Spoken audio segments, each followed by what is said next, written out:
Hello, hello, and welcome. I am Varden, and we are back with Katawa Shoujo, continuing Emi's route. Last we left off, Emi has lost the use of her legs due to an infection, at least temporarily. I think it's a couple weeks that they say in the story, but they'll get it back. She'll get it back. So I was looking at how much we have left. I was looking at these right here. And I see that Emi, we don't have that much left. This might be the last stream, the last one. But there's a lot of routes. I was looking at the Act 1, and I noticed there's a lot of different diverging points. A lot of diverging points. Let's see. Hello, Goal 7. Say hi, Varden, guest, and happy Halloween. Happy Halloween to you too.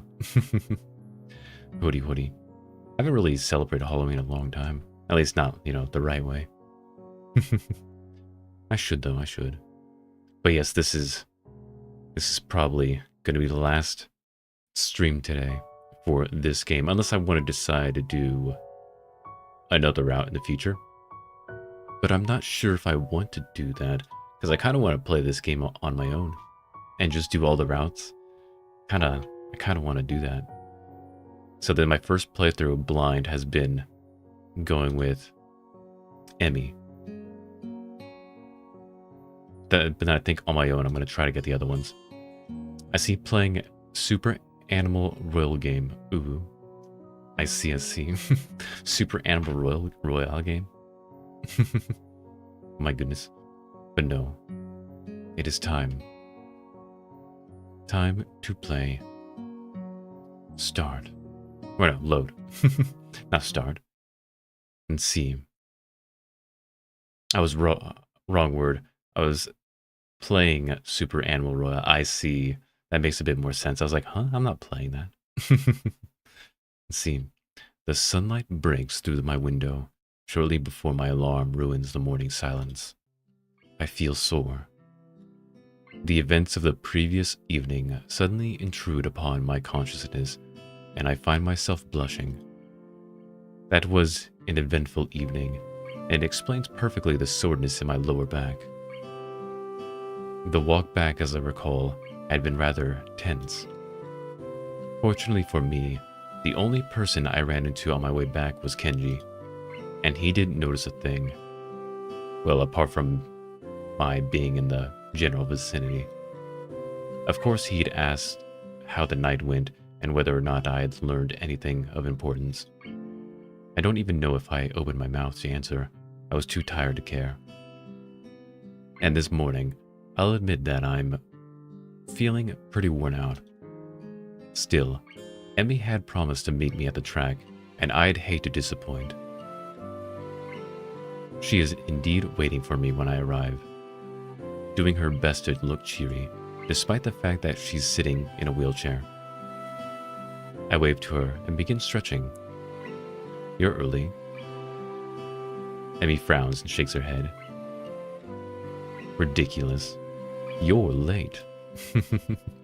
Overslept he is out. All tuckered out. Well, at least she seems more like her old self. And as expected, she doesn't seem that shy about mentioning our previous activities. Oh yeah, there was a cut to black scenario that happened in her room. Odi. Hey, you're lucky I could show up at all. All that cardiovascular activity last night, I nearly thought I'd have to see the nurse afterwards. Emi laughs out loud, and then her face suddenly becomes concerned. Hey, that's not a... I mean, you're not... Go on, spit it out. It's just that it would be hard to explain if you had an episode while we were... Oh. Now that she mentions it, it really is a legitimate concern. I certainly hadn't thought of it last night, of course, other than more pressing concerns had been at hand. Well, I don't think anything we do is going to be any more strained than these morning runs, and I handle those fine, so... Emi considers this point. A devious light appears in her eyes. Say, The light vanishes, and Emi grins ruefully at me. I can't help but feel vaguely suspicious. I seem to have forgotten a pair of gloves. What do you need gloves for? Emi indicates the chair upon which she is seated. For this, of course. Sure, regular moving around is all well and good without them, but I want to be able to get a good workout. And to get that kind of speed, you gotta have gloves if you don't want blisters. So what, are you wussing out on me, Ned? Do I have to go it alone? Emi thinks for a minute, or pretends to think. If I remember right, there's a spare pair or two in the track shed. So she does seriously want to do it then. But in her normal school uniform, I'd have expected her to wear her gym outfit for something like this. Wait, what are they doing there? Story time with Varden. Welcome, Zero. Emi looks askance at me. Seriously, you can't think of why a shed full of track supplies at a school for the disabled would have racing gloves? Well, when she puts it that way, I suppose that makes perfect sense. Hey, I'm still getting used to this place. Give me a break, huh? I guess I can let it slide this time. Now come on, I'll need your help. I can't imagine what for, but then again, I didn't have a clue why racing gloves would be in the shed, so I'm not willing to press the issue. Emi navigates her way to the shed easily enough, though I can hear her grumbling under her breath. It's actually kinda cute. I hurry a little to reach the door first. Opening it will be easier for me than for her. The door opens, and Emi starts to wheel inside, only to come to a sudden halt at the doorway. It seems the door seal is slightly too high for her to get over by herself. She makes a few runs at it, unsuccessfully, before crossing her eyes and glancing at the offending object. Stupid wheelchair. Hisao, can you give me a hand here? Sure, no problem. It's a simple enough matter for me to bump Emi over the doorway, jostling her slyly. Hey, easy there. Whoops, sorry. It's at about this time that I fail to notice where I'm going and run Emi's chair into a mat. No, you still thinking of doing another run with a new girl?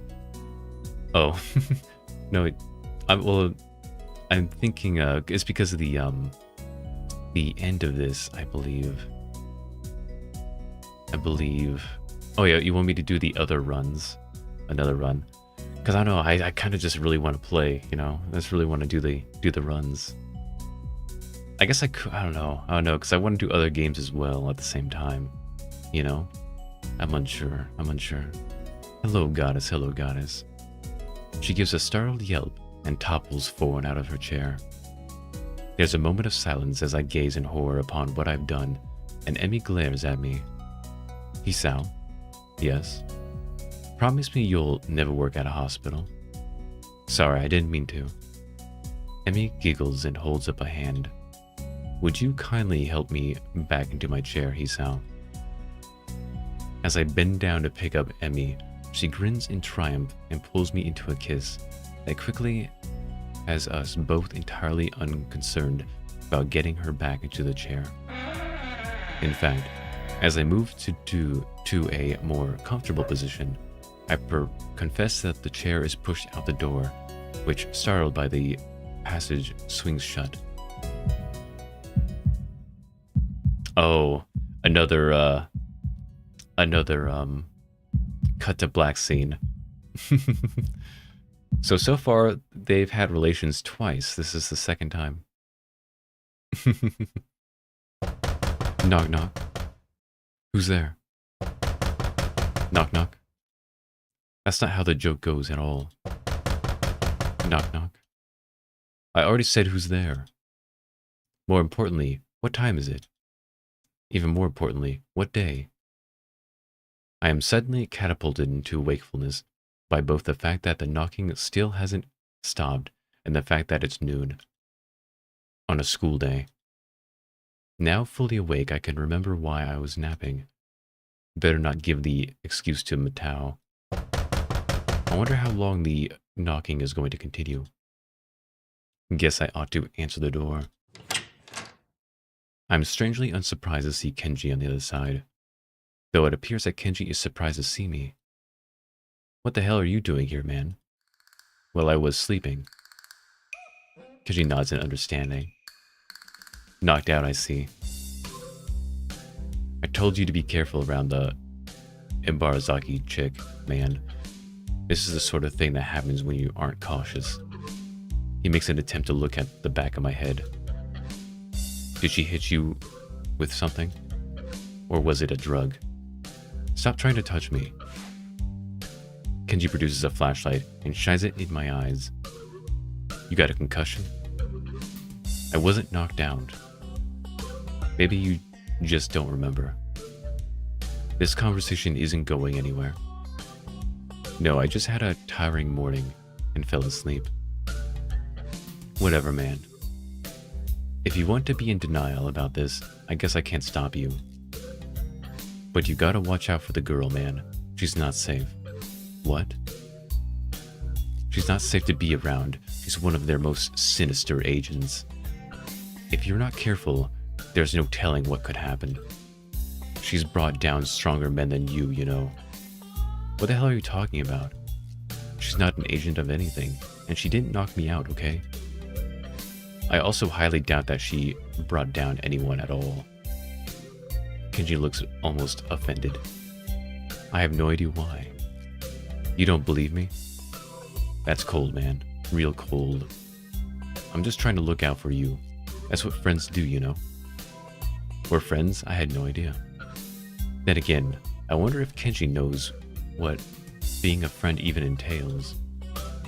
I feel something like pity for him standing there before me. Maybe he does think he's looking out for me. I know. I'm sorry about that. Thanks for the warning. I hold out my hand as a sign of peace. Kenji shakes it gingerly, like my hand could possibly be on fire. There's an awkward silence for a few seconds before Kenji remembers that he's still shaking my hand. Anyway, I need a favor. What kind of favor? I'm out of money. No, you aren't. You've got money kept in your desk drawer under a black notebook for emergencies. Did you ransack my room? That's not important. I don't need money anyway. He adopts a very serious tone. I'm about to undertake a major op.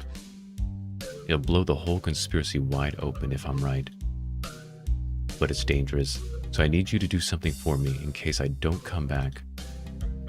Sure man, anything. What the hell is he planning on doing? Should I be telling someone about this? If I go missing, wait 3 days, and then mail my journal off to the newspapers. It's hidden in my room under a false bottom in one of my desk drawers. How do I get into your room? I don't have a key. Kenji looks at me like I'm crazy. So pick the lock. You know how to do that, right? It's an important skill to learn at a young age. Yeah, of course. I know how. I'll be sure to, do that for you if you go missing. I don't think I want to read Kenji's journal. Either way, Kenji seems pretty happy that I agree to do this thing for him. Great, man. Great. I'll see you around. I got stuff to do. And he's gone, dashing down the hallway. He made it seem so final. I hope I don't have to carry out his final wishes. Shaking my head, I close my door and walk back to my bed. Guess I should go to class if only to catch the last half of the day. See, I have news. My autumn's holidays are over, And during school, you will see me less often on the stream, but that doesn't mean you don't voice act anymore. And the next holidays are on December 23rd. Nice. Very nice. Should be fun. Should be fun. Let's see. I think I read that. But I've come this far without going to class today. But I did want to read more of that hawking book Mateo lent me. I'm sure he'll understand. Knock, knock. This time, it always jerks my attention away from my book. An experience not unlike being woken up. Who's there? Me, aren't you glad? The voice is muffled through the door, but unmistakably Emi's. I hop up and open the door, smiling broadly. Hey, nice to see you again. Emi grins back, staring up at me from her wheelchair. Yeah, you would have seen me earlier, but the damned elevator wasn't working. Had to wait for them to fix it. You'd think they could keep it a better order, but no. I chuckle a bit at her vexed expression and invite her in. She wheels in easily, and with my help, she hops onto my bed. There, much more comfortable than that stupid chair. A sign of contentment hangs in the air, and for a minute, we both just stare at one another. It's at that point that I notice the circles under Emi's eyes. They're not that dark, but they definitely weren't there before.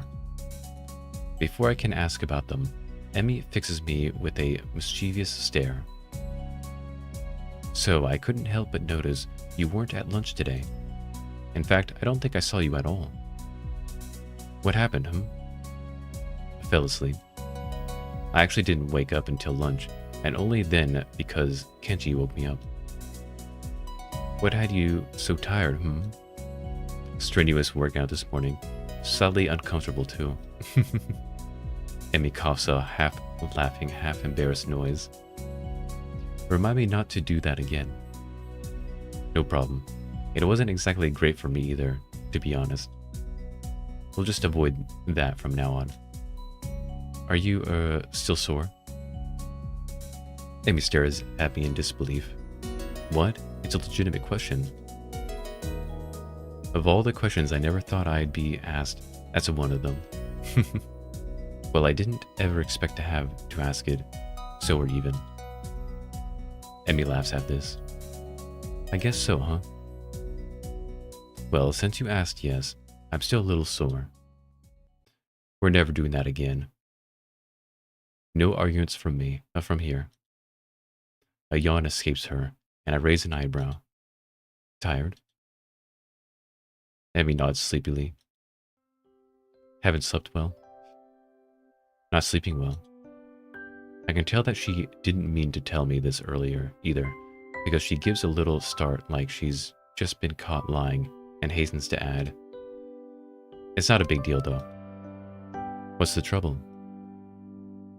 Emi shrugs and refuses to elaborate. Stressed over exams? Another shrug, but after a pause, Emi nods hesitantly.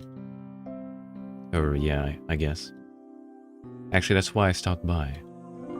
She begins to look more and more miserable. Not so you'd notice, of course, but her eyes are on her lap. She's fidgeting and her voice is quiet. We need to stop hanging out so much. Huh? Why? Emi takes a deep breath, like she's been practicing this. Because you're too much fun to be around. No, and I can't concentrate when you're near me. With exams coming up soon, I just can't have that distraction. Otherwise, my grades will be pretty lousy, I'm afraid. I could help you study. She smiles at me, clearly unhappy with the situation. I'd love it if you could, but we wouldn't actually study, would we? I mean, even now I'm trying to have a conversation with you, but I kind of just want to, not converse.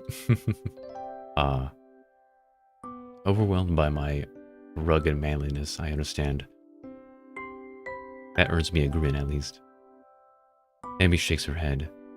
Hello, Sky. Hello, Sky. Good to see you. Good to see you. Like and subscribe.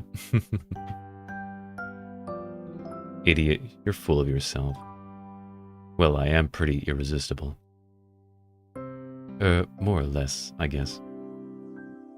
So that's the situation, Hisao. I have too much fun around you, and if I'm going to go into exams prepared, I need to be alone. Hey, that's okay. It really seems to have been bothering her. Besides, it's only a couple of weeks, and we'll still see each other in the mornings and at lunch. So how goes the VN? It's going well. I think I'm just about the end of this route. Just about the end. I don't think we're just there yet, but this is the final act. We can just hang out at school, no problem. And after exams, we'll go on a date to celebrate their being over, okay? Emi grins, pleased by this proposal. Yeah, sure. That sounds great. As if to signal the end of the conversation, she leans in and kisses me. The rest of the night is not spent worrying about exams. Nice. Aw. Yeah, we're pretty much, we're pretty deep in our relationship now. It's a weird how easily Emi and I can keep from seeing one another after class now. Actually, I'd venture to say that it's vaguely disturbing. As easily as we'd come together, we seem to have split apart without much trouble. Well, I guess that's not exactly true. We'd both been pretty bummed after that last night together.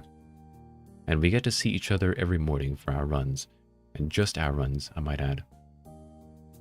And I'm surprised that the stream started earlier than usual. Now this is the normal time. Usually Saturdays are an hour later because that's just it's easier for everybody else.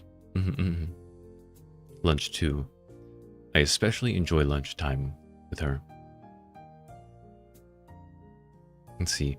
We have plenty of time to talk about everything outside of school, whereas the morning runs have become increasingly businesslike. I think it's because Emi wants to make up for our foolery in the storage shed. But no matter how much we joke at lunch, I can't help feeling a little worried about her. She seems distracted more often, and I've caught her fidgeting nervously more than once. Never figured her to be someone who cared that deeply about exams, but they certainly seem to be taking their toll. Even though they hadn't been even started, this is just the run-up, the deep breath before the plunge. Tomorrow, the real trials begin. Or the real exams, anyway. As for me, I actually don't feel that worried about exams at all.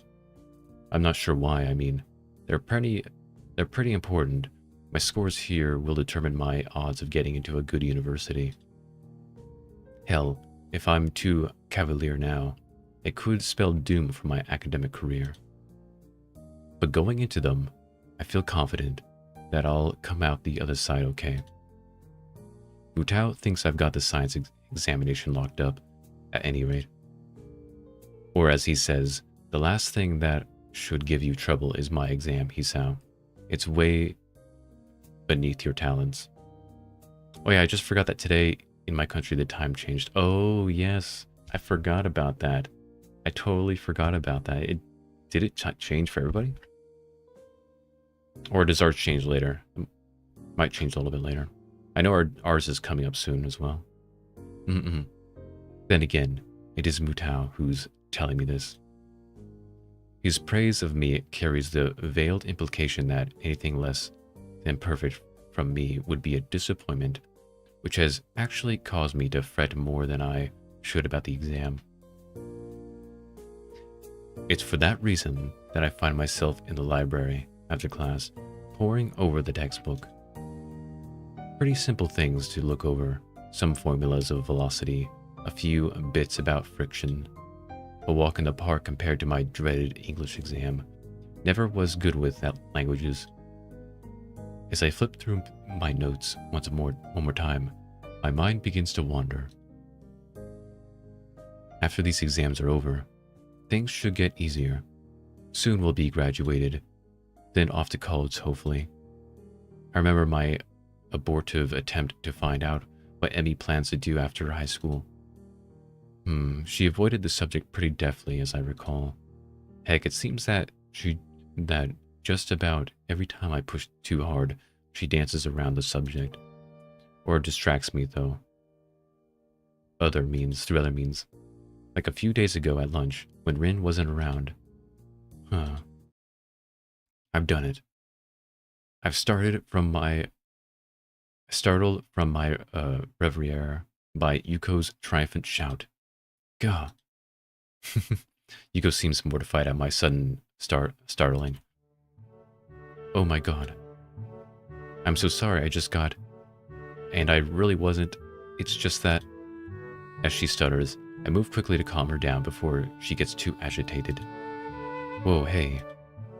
My words seem ineffective. Yuko continues to work herself to a complete frenzy. And it's a library, I shouldn't be... Easy there, just calm down. And really, I'm just setting a bad example, and now I'll get fired because I can't do anything right. Yuko. Hey Varden. Chat, how's it going? Hello Flash, it's good to see you. Shouting seems to work, though I draw the ire of several other students studying the library. I believe I'm at the final part of this story. We'll probably finish this story today. Woody, at least this round. I don't know if I'm gonna get the good or bad route. I don't know yet, but we'll see. Or the bad ending, good or bad ending. Because I think there is a good, bad, and I think there's a neutral ending, but I don't know if that's for every character. I think some characters have neutral endings, some don't. Yuko snaps to attention, like a soldier who just heard the captain bark an order. Sorry. Calm down, it's okay. You just startled me a little, and that's only because I was daydreaming instead of studying. So really, you got me back on task. This is a complete lie, but it seems to work. Yuko takes a deep breath and seems to calm down a little, though she keeps shifting around with a nervous energy that seems awfully familiar. So what's got you so excited anyway? The Yamaku cat burglar. To her credit, Yuko manages to convey her intense excitement in a whisper. I think I know who it is. I got an anonymous tip as to their identity. So I did some spying, and I think the tipster was right. Oh really? And who was this, burglar? Yuko shuts her mouth, shaking her head decisively. Nope, I can't tell you that. Why not? It's between me and the burglar. I can't risk you warning him that I'm onto his game. He could tip his hand early and blow town. Then I'm left with no perk. When did Yuko start talking like a hard-boiled detective? I wouldn't warn them. Why would I care? If you got to ask that question, then you don't need to know.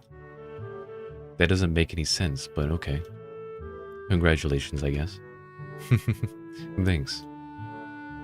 Oh, what for? The, cat burglar thing. Hello, Zora. Good to see you. Yuko nods and smiles appreciatively. So, studying for exams? Well, that was the plan. I'm not having much luck, though. Really? Is it because you can't find a book? I'm really sorry. I've been meaning to clean the shelves for weeks now, but I keep getting distracted. I'm so sorry. What? Wait. It's not that. I got my book right here. How are you? I am doing well. Doing well. I think this will be the final stream of this, at least for this round.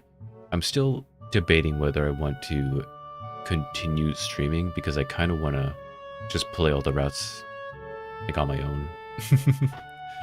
kind of want to do it on my own and just get them all.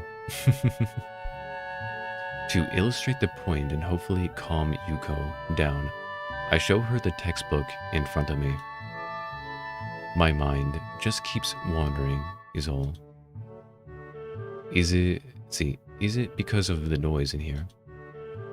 I'm trying to be more strict about the noise levels, but I can't bring myself to yell at people. I mean, aren't their lives hard enough without me throwing my authority around? No, it's not the noise level either, I promise. I'm just... hell, I don't know. Well, I don't know really about this game. Well, it's, I guess it's a dating sim with a lot of different routes, you know? Worried about Emi. Worried about us. Worried about what happens after we graduate. Emi's been kind of weird lately. What do you mean? Well, you know how we're dating now. I just don't know that we're actually, you know, a couple. Or at least, I don't know that we're beyond friends. I don't know that we're beyond friends. Though friends normally don't do the sort of things we do. Physically we're a couple. Coupling, at least. It's like every time I try to find out more about her, about what she wants to do with her life, she dodges the question. Like the other day, I was talking to her at lunch about some schools I've been looking into. And I asked her, have you looked into any schools lately? She shrugs in response, says no, and when I ask why not, she says that she doesn't think that far ahead. I asked her why she had that policy, and suddenly I realize what I'm about to start describing, and wisely decide to clam up. She what? Or just change the subject. Wouldn't talk about it. Maybe it's an uncomfortable subject for her. Or she just doesn't think it needs explaining. Yeah, but it's not just that. Every time I try to find out what's been bothering her, she changes the subject too. It's like she likes being with me, but not getting close to me. Relationship expert simulator. Now that I've said it out loud, I feel worse. Yuko digests this bit of information. You know, it seems to me that you're more serious about this than she is. Oh no, is this not a serious relationship in the other girl's eye? No, the dreaded, the guy's more serious than the girl. Oh no. I can almost feel my stomach twist into a knot. She's right. That's exactly what it seems like. But is that really what's going on? I mean, sorry, I'm just talking nonsense. Arguably worse than the friend zone. Definitely. You shouldn't take my advice. You barely know me. But yeah, that's terrible. That's terrible. I'm just a librarian. And I'm single, so you can't imagine I can't know what I'm talking about. No, I think you have a point. As much as it hurts to even consider it, Yuko seems to try desperately to find a way to soften the blow somewhat. Look, I'm probably wrong, but if you want to be sure how obviously wrong I am, maybe you should just talk to her. I mean, that is the best course of action. Communication. Although that doesn't always work, sadly. Communication is hard. But that is the only way that it will work. Get some time alone and just ask about it. And don't let her change the subject either. Yeah, maybe I should do that. Or maybe I should just enjoy what I have. No, don't be weak. We have fun hanging out, after all. Yes, but then you're just wasting your time. If it's just a fun fling, then what's the point? And the runs are nice, and the other activities are nice, and talking to her is nice. Do I really need to get closer to her? What I've got right now is pretty good. Weak. But that's silly. I want to get closer to her. I want to be able to help her out with whatever is bothering her. But maybe I should wait until after exams are over. Maybe she'll brighten up once the stress has passed. Maybe. If she does, then I don't need to worry about it anymore. But if she doesn't, well, I'll cross that bridge when I come to it. No, I'm sure she's just stressed and stuff and things like that. But at the same time, you gotta tell these things to her, to Emi. I thank Yuko for her advice and head back to my room. I'm drawing different streamers. Nice. Very nice. Maybe I'll be able to concentrate more on my studies in there.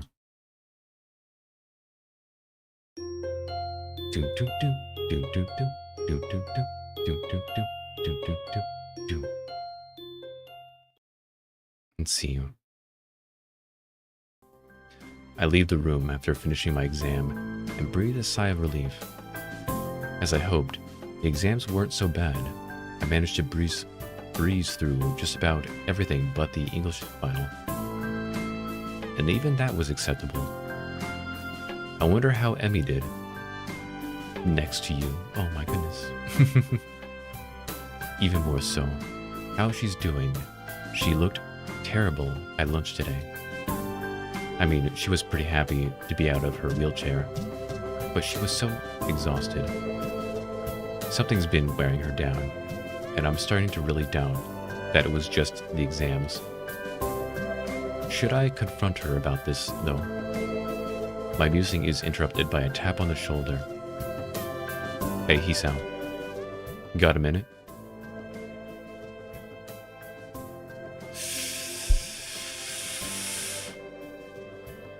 Oh no, don't do this to me. Okay, I'm saving here. Oh my goodness. Let's see, save. Oh no, don't do this to me. Oh man. Oh man, okay. I mean, sure, I'm sure like this would be important for something, but I have other things to worry about. I don't know, I'm not sure though. Because maybe I'm worrying too much about this, and this can lead to a bad end, or I'm not worrying about it enough, you know? Oh man. Okay, I saved. So if it all goes bad, we'll go ahead and come back to this. After all, this might be the last stream.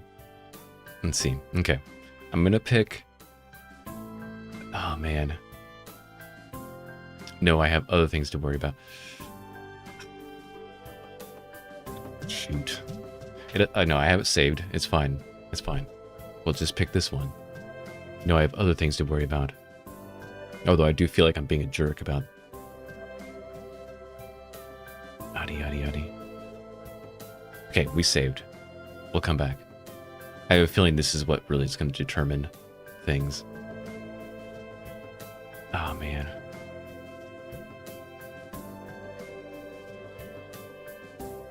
Why am I so... This is not even that big of a decision, you know? And I have a save. Here, we'll pick this one. Actually, I've got something I need to do. Yeah, oh well. I wanted to get some feedback on the science club from you, but we can do that later, I guess. Enjoy your break, you hear? Thanks, I will. I really love to chat with Mutao, but I've got other things on my mind. Specifically, what to do about Emi. Can I really just confront her? The question keeps spinning in my head, even after I've made my way back to my room. He has a pointy nose. What if she gets angry about it?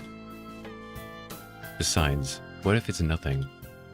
If I go in and refuse to leave until she tells me what's wrong or something, won't that come off as clingy? Yeah, it would. It would. I don't want to start a fight or anything over something like this. Maybe I should just drop the matter and see how she is tomorrow before I do anything. Would it be so bad just to let it go? It's not like we don't enjoy each other's company. But odd as it sounds, I really want to help her. I don't even know what with or if there's anything at all she needs help for. But I want to. Suddenly a knock at my door rouses me. I can't really see your model close enough, And your PFP looks a bit different. It is a bit different. It's like he can cut a watermelon with his nose, exactly. Suddenly a knock at my door rouses me.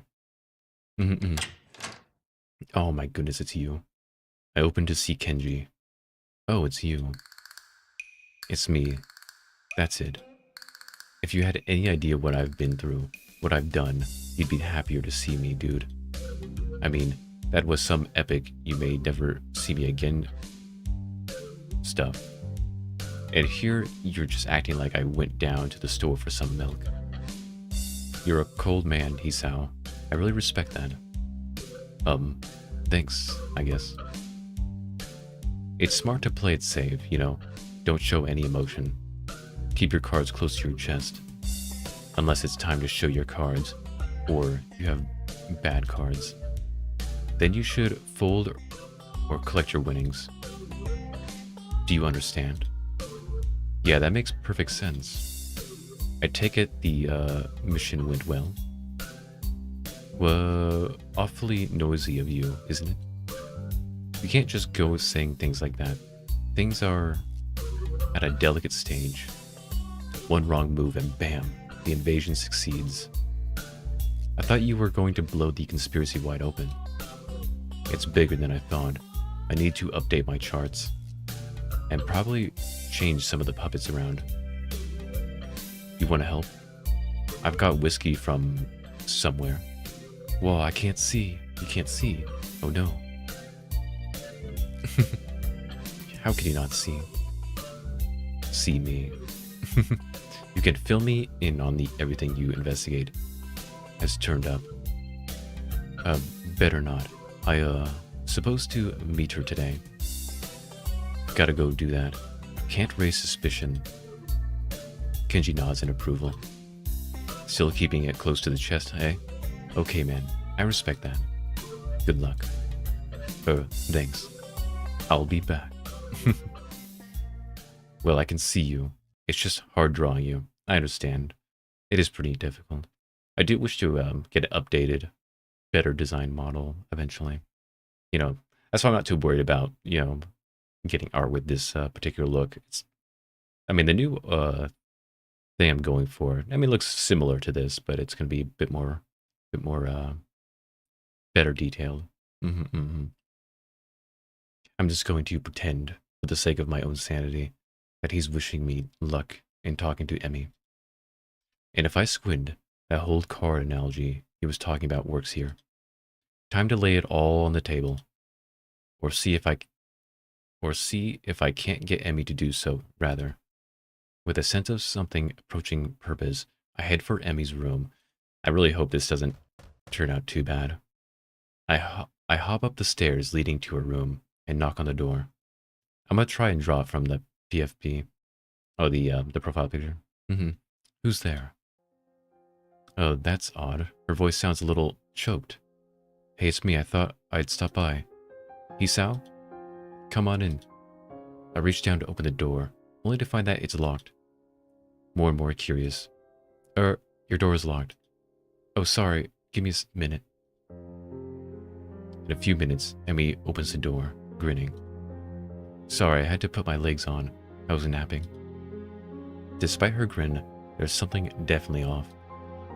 Emi's eyes are slightly red, and it looks like she's been crying. I see what's happening. Yeah, it had nothing to do with exams. I bet you the anniversary of the car crash is happening, when her dad died. Or at the very least, she's been having dreams of her dad, probably. Hey, no problem. Are you okay? Huh? Yeah, I'm fine. It's just that you look like you've been crying. Oh yeah, Hisao, you're off to a great start on this one. What? No, I'm fine. I'm just happy to see you. No, she punctuates with this with a long kiss that continues as the door slams shut behind us. No, I know what she wants to do now, and I'm also painfully aware of how badly I want to do it too, but... No, yeah, you gotta resist. Resist. I break the kiss with a wrench of self-control that nearly kills me. Hey, wait. Emi eyes crinkle in confusion. Huh? Wait, for what? We need to talk. Isn't that supposed to be my line? And never a good thing to say? And she's got a point. It's usually the lead-in to a breakup. Or the prelude to a fight. Maybe it can be a good thing this time. Or that's the hope anyway. Huh? Can we at least get to the bed? It's my first day back on these things, and I'm still readjusting. True, she does. Plus, the nurse said I should try to be on them less often, since running puts such a strain on them. Can't argue with that. It's a trap, we both know it, and we both don't care. Then again, it's awfully hard to get angry while in bed with the object of your affections, so maybe there is that motivation too. Was it going to lead into something not YouTube appropriate? Oh, we've already done that, like, I think twice already. But yes, it was going to lead into that. And I think I'm playing the censored version, so the anytime those scenes pop up, it just shows like a random screen. So they just does the fade to black thing.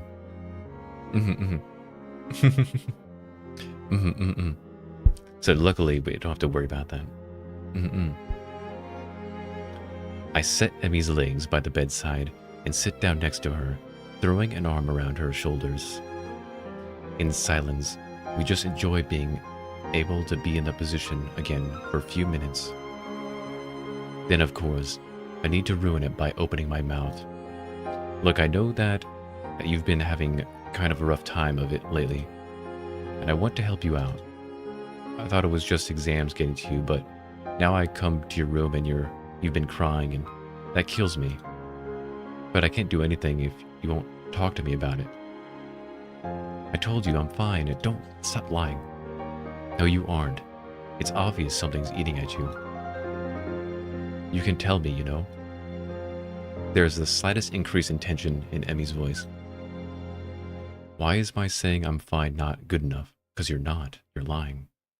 You're concerned. I get that. That's cool. But I'm fine, and it's nothing that you need to worry about. Not sleeping and spacing out more than Rin doesn't strike me as being fine. I want to help. Uh-huh. Oh my goodness. Yeah, I don't like seeing you like this. I want you to be happy, you know? Uh-oh, things are taking a turn. Yeah, they're taking a turn. I get the feeling that came out wrong because Emi fixes me with an icy stare. So you want to fix me, Hisao. Ah, so realistic. God, such a realistic thing to say. It's infuriating. She's definitely getting angry now. Want to swoop in on your white charger and save the day? My goodness, it's such a realistic thing to say. Also infuriating. Stop the nightmares, the phantom limb pains. Restore what's lost. Her voice catches in her throat, and the tears start to flow. Well, you can't. True, it's realistic. Nobody can. Nobody will. I'm so stunned by her sudden verbal assault that I remain quiet, although this is probably a good sign. We have to get past this, you know. Because she's just always going to have a wall in between us, unless I do this.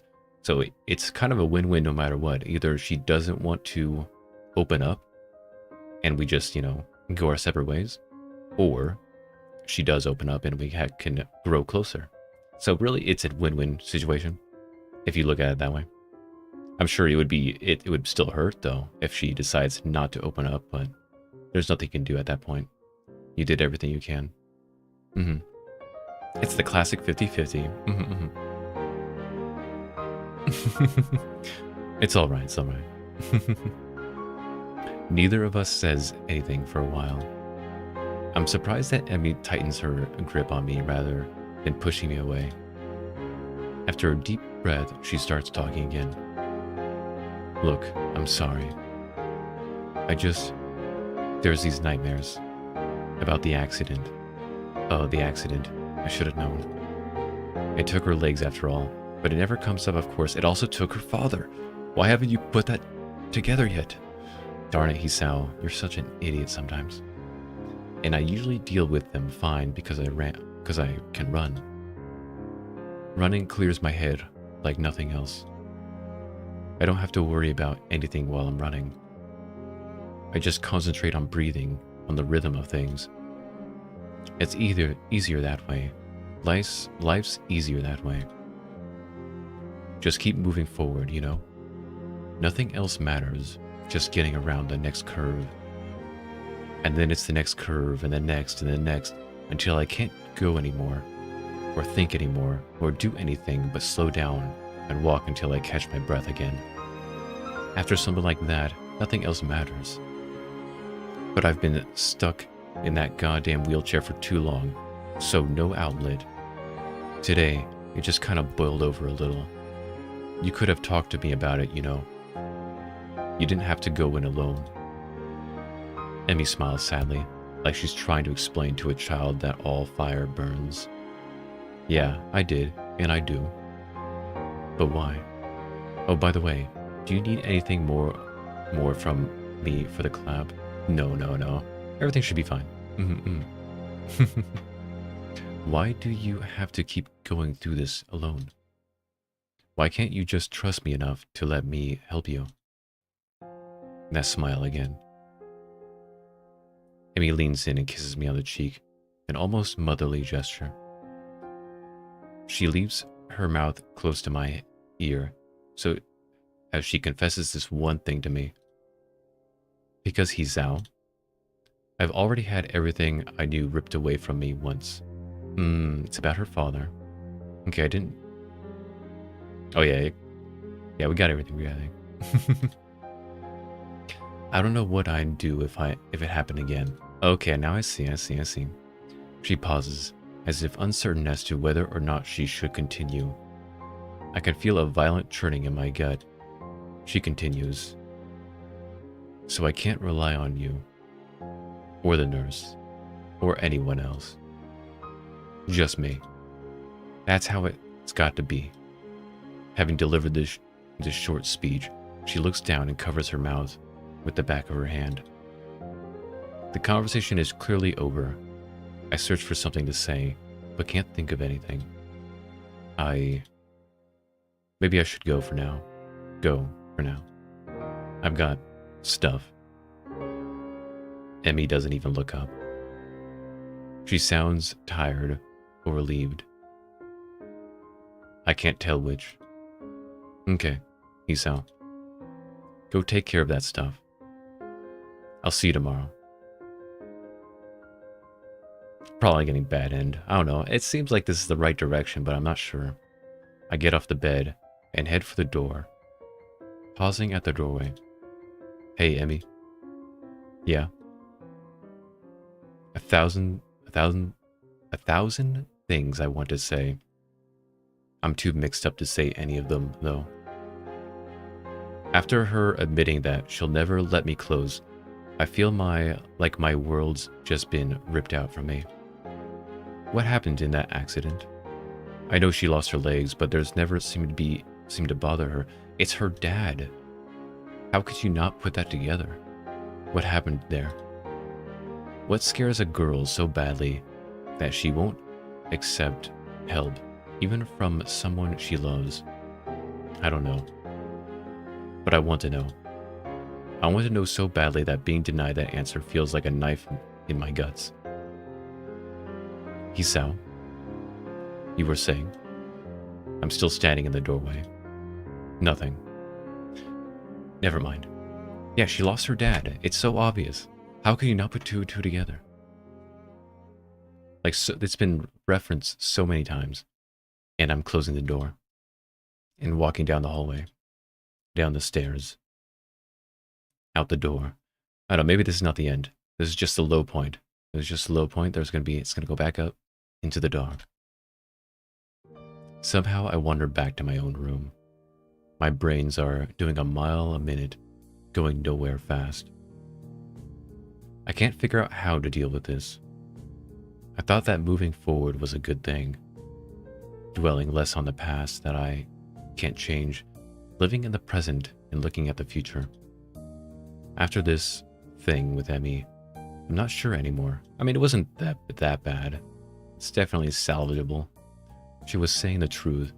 It's simpler to look at the next curve, ignoring the path gone by. No worry about the opponent left behind.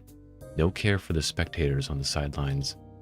And unfortunately, no time to watch out for lagging teammates either. I throw myself down on the bed, looking at one corner of my ceiling, as if the answers I wanted were written there. No such luck, of course.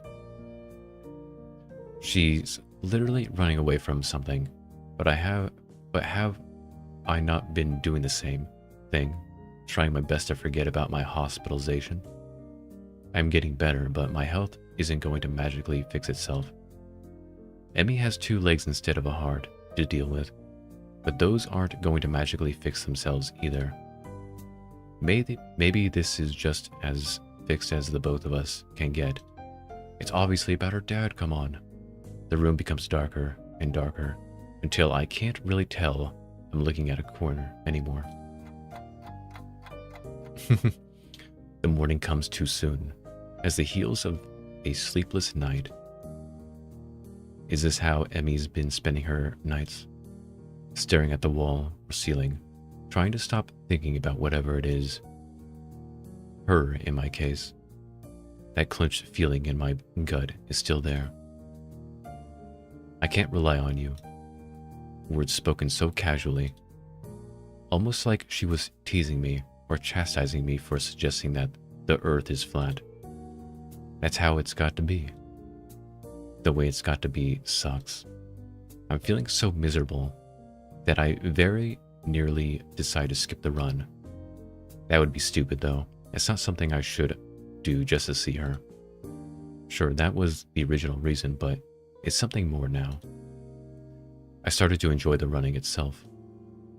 There are worse ways to get the blood flowing, anyway. Never thought I'd say it after that first week or so, but I feel a lot better after a run.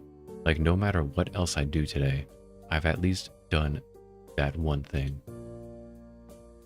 It wakes me up too, and Emi herself said that running always clears her mind. Maybe it'll help clear mine. I hope so. The morning is cool and clear, if a bit humid. Summer's making itself known, it seems. Emi's already stretching out when I arrive and greets me with a smile and a wave. Hey, Hisao. The sight of her is so chipper, is like a kick in the nuts. How can she be so happy after yesterday? I give a half wave and surprised to receive a hug. Hey, about last night. Here it comes. I wanted to say thanks. Oh? I actually managed to get some sleep for the first time in a while, and I think it's because of our talk. So thanks. How could she sleep better after our chat? Well, if you don't think selfishly, maybe you'll understand. She basically told me that she wouldn't get any closer to me. Well, she also aired out a bunch of other stuff, and that let her sleep well. My gosh, dude, how are you so dumb? Excuse me, but what the hell? Emi either doesn't notice my bafflement or chooses not to notice. No telling with her anymore. Oh, no problem. Glad it helped. The venom that threatens to drip into my voice is controlled for now.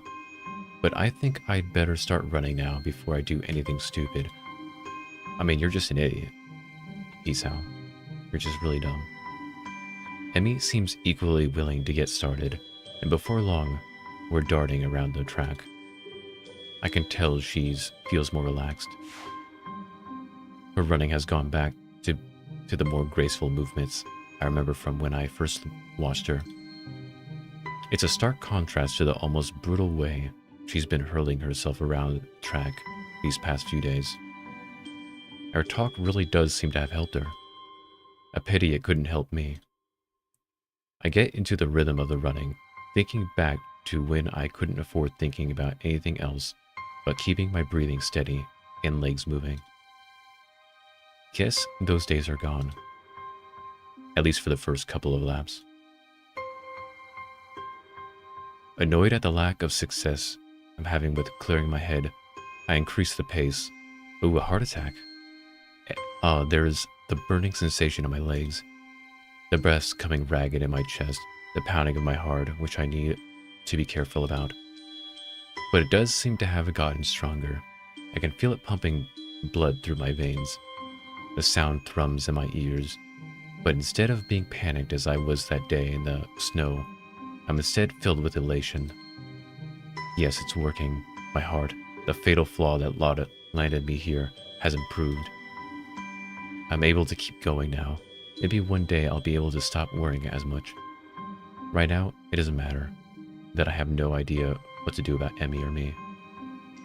All that matters is that my arms and legs continue to pump in concert with one another. Nothing else. As I hit the final stretch, I remind myself that running really does help, though not as much as I had hoped. I do feel better, and as I walk a few laps to cool down, I begin to remember last night in a slightly less emotional manner. Emi wants me to stay distant from her. I can't bring myself to do so. There's got to be a way around this, some kind of middle ground I can reach. Not sure what the middle ground is, though. Damn, I was almost feeling optimistic. Nice run, Hisao. You've really improved. Nice run. That's all I can hope for now, isn't it? Congratulations, Hisao. You're pathetic. Gotta change my attitude. Well, you know, I'm pretty awesome. And yet I just keep saying things that I don't mean. Any second now, I'll be as good at hiding my problems as Emi is. I like to think so. Why does she do this to me? Say something like that, with such real affection in her voice that it makes my heart leap. She doesn't mean it. She can't. I must be doing a worse job than I thought, because Emi peers closely at me. Hey, you feeling okay? Maybe we should get to the nurse, huh? Yeah, I hate to kneel over on you. Emi looks a little shocked at my bitter tone. Don't say things like that. You've already done it once before, you know. Why does she act so affectionate? She doesn't really care. I thought she made that clear. But despite all that, I find myself apologizing, even though I shouldn't have to. Even though she's probably just putting on an act. Sorry, huh? Come on, let's see the nurse. I can't get myself to calm down the whole time. Every time it feels like I've gotten over what happened last night, Emi does something or says something that shows affection, and I'm back to the beginning. The image of her ending the conversation haunts me. It was like the final twist of the knife that left me feeling bereft of any hope that Emi and I could be more than what we are. And what are we at this point? And really, it's not like I don't enjoy the time I spend with her. Said so the other day myself. I very nearly didn't even bring anything up with her. Was just gonna hop on in there and let it ride, wasn't I? So what I'm thinking is going on is that because she was able to air out kind of what she's been going through in front of him, she was able to kind of feel better, right? And of course, Hisao being an idiot who can't read context clues or, doesn't understand things beyond a surface level, for some reason is thinking that she doesn't care about. I mean, she did say that, but that's what they say in the moment, as and judging by the way she's trying to be affectionate is because that's her way of trying to say sorry, but she doesn't actually want to say sorry because she does, things like that. You mean he has the dense MC disease? He does. Dense MC, but yeah, basically she's trying to apologize is what I'm getting at. Is what she I think is getting at, without actually saying sorry. And I think when she was saying that she feels better was her way of saying, hey, what you did helped me, and thank you for doing that. You know, of course, he takes it the other way because he's really stupid. Like, legitimately really dumb. And it's like, oh my goodness. Oh my goodness. Odi odi. I'm more mad at Hisao now. Darn you, Hisao, for being just the dumbest person. Let's see. With this running through my head, I find myself in front of the nurse's office, still brooding as he checks Emi. You know, I don't really understand people who are able to be angry for such a long time over things like this. I've never been able to stay angry like that. Not to say I don't get angry, because I do. Just, I've never been able to, like, have it linger, you know? It's just weird for me. Let's see, with the running through my head, I found myself in front of the nurse's office, still brooding as he checks out Emi. Emi comes bounding out of the door, gives me a kiss, and darts off to the shower, I assume. Meanwhile, the nurse beckons me into the office to give me the ritual once over. Any problems today? Nah. I even pushed it a little harder today than I have in the past, and I seem to be able to handle it. That's uncharacteristically risky coming from you, Hisao. You've been hanging out with Emi too much. She's rubbed off on you, and not necessarily in a good way. At the mention of Emi's name, I can't help but frown unhappily in spite of my efforts at control. Well now, this is new, don't you think? Last I checked, your usual response to Emi's name was a grin, not a frown. What exactly happened between you two? Because Emi doesn't seem to be in on it, whatever it is. She looked more relaxed than I had seen her in weeks, which is unusual for this time of year. What do you mean by that? By that? For this time of the year. I keep trying to find out what's been bothering her, but she clams up as soon as I broach the subject. Then last night she said, let me guess, she won't tell you because she says she can't trust you. And now you're crushed because you thought that the two of you were so much more than she seems to think, right? More or less. How the heck did you know? Hisao, I'm the nurse. It's my job to know these things. Plus, I have known Emi for long enough to know that she'd try to do something like this. It's just like her. He says this in the sort of half-affectionate, half-frustrated tone that would seem more appropriate if he had a cigarette dangling from his lips. The nurse hits the nail on the head. Thank goodness for the nurse, right? If it wasn't for him, this relationship would have died. Because Hisao's an idiot. As it is, he seems willing to make do with a pen. I open my mouth to respond, but a knocking sound at the door interrupts me. Hey, you guys still in there? Just a moment, Emi. Give us a second to get our pants back on. The door bursts open, and Emi glares knives at the nurse. A-hole. Didn't mean to get your hopes up.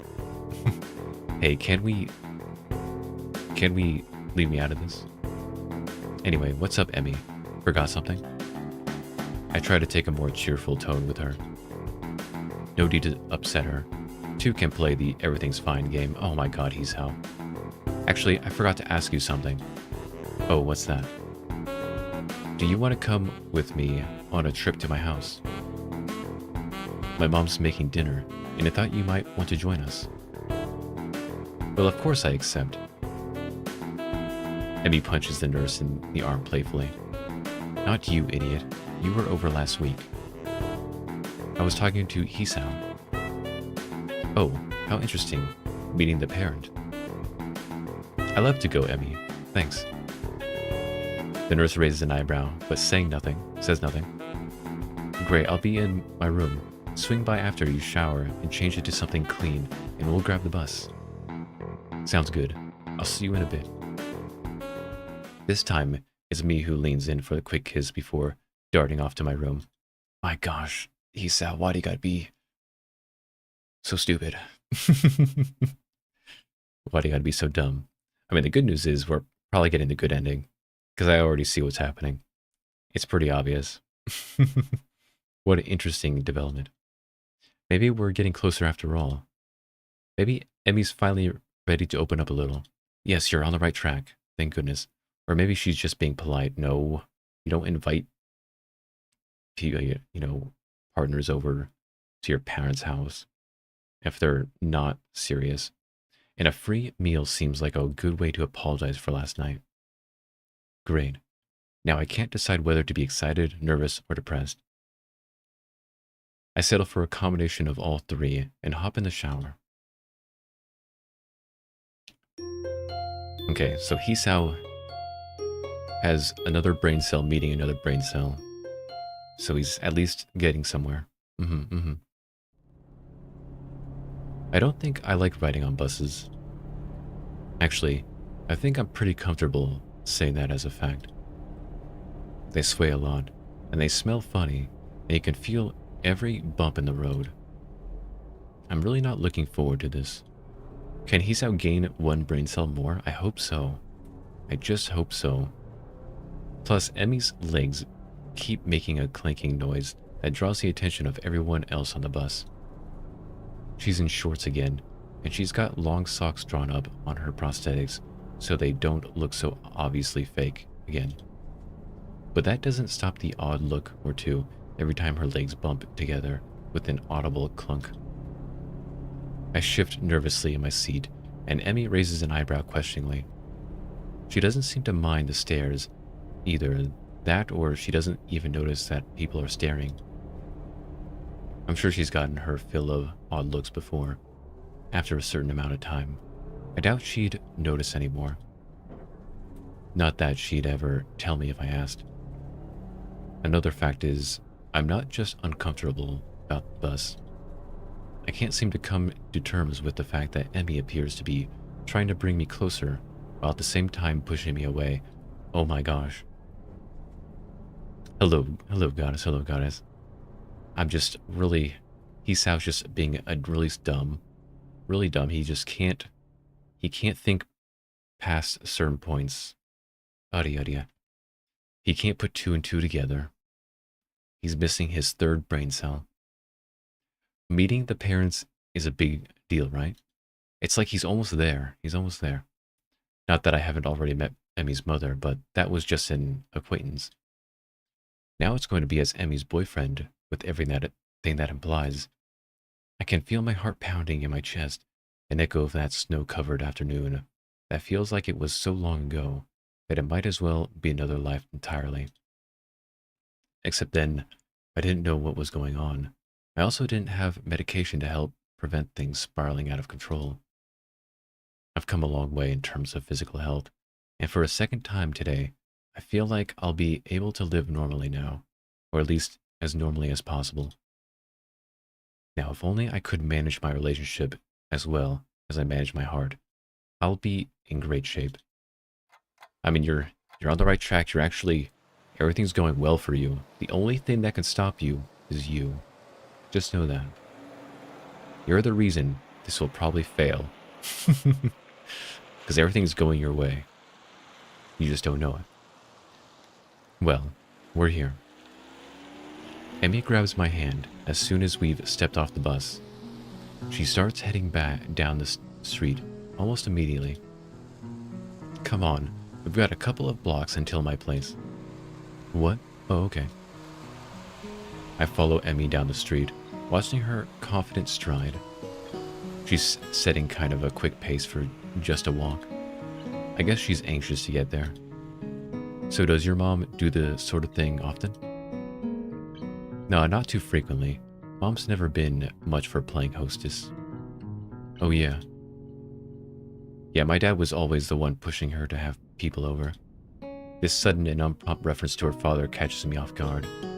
And from the look on Emi's face, I'm not sure she meant to mention him. I think I've only ever heard her talk about him once. He still doesn't understand, my goodness.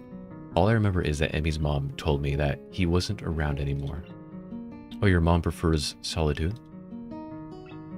Emi laughs, either from relief that I didn't ask about her father, or from finding my statement actually funny. Not at all. She's why I'm such an outgoing person, you know? She just prefers to be a guest rather than a hostess. It's less stressful that way, or so she says. Clearly, she's never had to meet her girlfriend's mother for dinner. Emi giggles again and speaks in a tensing tone. Nervous, Heisao? You shouldn't be, you know? It's not that big of a deal. Just dinner at my house, that's all. Yeah, but have you ever brought home a boyfriend before? I confess that part of me dreads hearing the answer to this. I know very little of Emi's past relationships. I don't even know if there were past relationships. No, I guess I hadn't. Hey, maybe this really is kind of a big deal after all. Oh, good. Now I feel twice as nervous. Though, to tell the truth, I'm pretty happy to hear that I'm the first one. Maybe we've got something special after all. There you go, Hisao. There you go. It's like you're on the right track, Hisao. You just gotta leap over that thing that's stopping you. Bolstered by his new thought, this new thought, I managed to calm down considerably by the time Emi knocks on her front door. Hisao should learn when to keep his mouth shut. Hey, Mom, open up. We're here. The door swings open, and Miss Abarazaki stands grinning at her daughter. The grin is still surprisingly similar to Emi's. I'm never going to get used to that. You know, people normally wait for a few minutes before they start shouting at the door. And most mothers say hello to their daughters instead of scolding them right away. And of course, welcome home, dear. I've missed you. An affectionate hug later, we're inside. It is only then that Emi's mom seems to remember that I'm actually here. And hello to you too, Hisao. How are you? I'm quite well, thank you. Nice not to have school to worry about for a little bit. Yes. You've finished up your exams, haven't you? That must be quite a relief for you both. It's certainly a weight off my mind, that's for sure. Mine too. I think I slept well for the first time in weeks last night from relief alone. If this news is a surprise to Emi's mother, she doesn't show it. Still, her response betrays a note of interest. Is that so? I'm very glad to hear that, Emi. You know, I got worried when you get all wound up about, well, exams. Certainly, Emi's mother knows something I don't, or rather, she doesn't know that Emi's told me about the nightmares. It's interesting being able to observe how Miss Mbarazaki covers for Emi. That's protective instinct, to make sure that I don't know any more than Emi's willing to tell me. I wonder if Miss Mbarazaki will figure out that I know about the nightmares, or is she just keeping everything secret from everybody? Yeah, it's not been as bad as this year as in the past. Hisao helped me stay focused. Okay, I know that's not true. She even cut off contact outside of school hours during exam week. But she did see me during the day, and she told me more than once that the morning run was the only thing she looked forward to during exams, so maybe it's not that much of a lie. Wait a second, Miko? Either way, to hear that being around has helped even a little makes me feel a bit better. Emi's mother raises an eyebrow at this statement. Either she doesn't believe Emi, or she's as surprised as I am. Well, then it appears that it's a good thing you two have become so close. Oh yeah, Miko. Yeah, her name's Miko. I'd tell you to take good care of my daughter, Hisao. But it looks like you're already doing that. Emi grins at this, and seems to take pride in my having managed to ingratiate myself with her mother so easily. Actually, I'd say your daughter has been the one taking care of me. She's gotten me out and running. They're a Vocaloid named Miko. Oh, or Mako. I see. I've probably been more active since meeting her than I ever was even before. I'd actually never thought of it that much, nor had I ever appreciated the humor in it. I wasn't too active before the heart attack. Pickup games of soccer don't really count, since they weren't that common. So now that I know for sure that I have a weak heart, now I run every day, pushing my luck with the help of my medication. I chuckle quietly, then realize that I never finished my sentence. Well, before I had my heart attack and wound up at school here. It comes out so casually. There was a time that I would have thought twice about talking about what was wrong with me at all. But now it just seems silly to care, especially in the company of Emi and her mother. If Emi can be cavalier about her disability, then so can I. I think back to the track meet, where Emi declared herself the fastest thing on no legs. The fact her obvious loss has never seemed to bother her, at least not in public. Being stuck in a wheelchair frustrated her, I know, but even that was something she dealt with on her own, despite my efforts to the contrary. Emi has a way of bringing out the more active side in people. I've never quite figured out how she does it. Those puppy dog eyes she gets for starters. I'm not surprised that she managed to rope you into an exercise routine. If Rin weren't just as stubborn as she is, I'm sure that Emi would have gotten her out and running with you too. Oh, that reminds me, Rin says hello.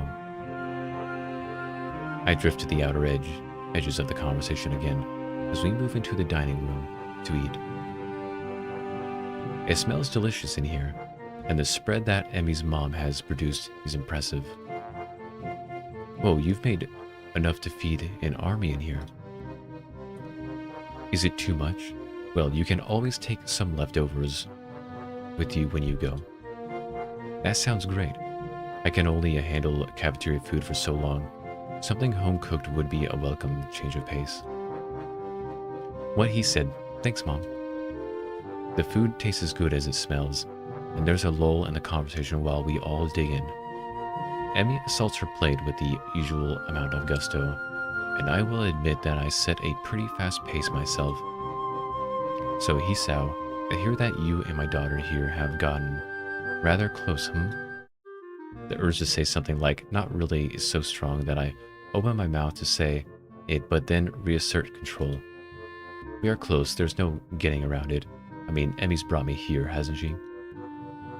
Fortunately, both Emi and her mother seem to take my reaction as a sign that I'm caught off guard, rather than considering saying something cruel. I suppose we have. I blame the morning runs myself. You make it sound like a bad thing, Hisao. Well, I, for one, found it a relief. What's that? Emi's always been a popular girl, but never made many close friends. This is a bit of news to me. I've always seen Emi chatting with her classmates in the hallways. And certainly the whole track team seems to love her. But it is true that she chooses to isolate herself during lunch with Rin and me. Not exactly the sort of behavior one expects from a popular girl, after all. And again, I experience her unwillingness to get close firsthand, so I can't say that I'm surprised. I was beginning to have my doubts. Emi rolls her eyes to the ceiling and grumbles something I can't quite make out. Huh? What? What's that you just said? Nothing. Miss Ibarozaki chokes on her drink with laughter. You've been hanging out with the nurse too long, Emi. I'm going to have to talk to him about corrupting my daughter. Somehow, I don't think that would be very effective. I learned most of it from you anyway, not the nurse. Oh my goodness. Don't listen to her, Hisao. She's a born liar. Huh? Yeah, right. Oh, I don't know, Emi. I think your mother has a point. What? You traitor. You're supposed to take my side in this. Yeah, but you did lie about your leg after the beat. Oh, ow. I kick in the shins from an unmistakably plastic foot. Cuts me off, but before Miss Barazaki eyebrows shoot upwards. What about your leg? It wasn't a big deal, that's all. I just was in a wheelchair for a bit. The last few mumbled words are quickly deciphered by Emi's mother. I suspect she has experience with this sort of thing, and a worried frown appears on her face. So that's why he kept dodging my calls. Oh, Emi, I know how much you hate being in a wheelchair. No wonder you've been in such a mood lately. Yeah, she's much happier on her feet, so to speak. Well, of course. She spent enough time in a chair just after the accident. She didn't get prosthetics immediately. No, she had to finish healing up before they'd let her start the sort of therapy. You've got to go through to adjust to those things. Especially since she wanted to run on them. I had no idea. Yeah, it sucked. Oh, did you see Rin's mural at the festival? Emi's sudden change of topic makes me realize blatantly that she'd been fidgeting the whole time her mother and I have been talking. I should have figured on her being a little skittish when it comes to talking about the accident, even around her mother. No, I didn't make it out to the festival, remember? Although I caught a glimpse of it at your track meet, it seemed pretty weird to me. I think that's more or less what she was going for. She talked a lot about it being dreamlike, or trying to make it dreamlike. Rin's art is one of those things I don't think I'll ever understand. That's not surprising.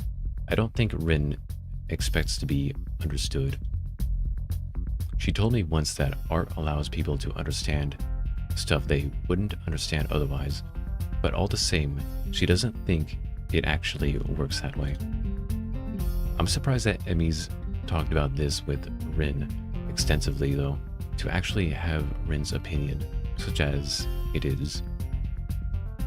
Although I expect that Rin could not, if she were so inclined, say the same thing about Emi's.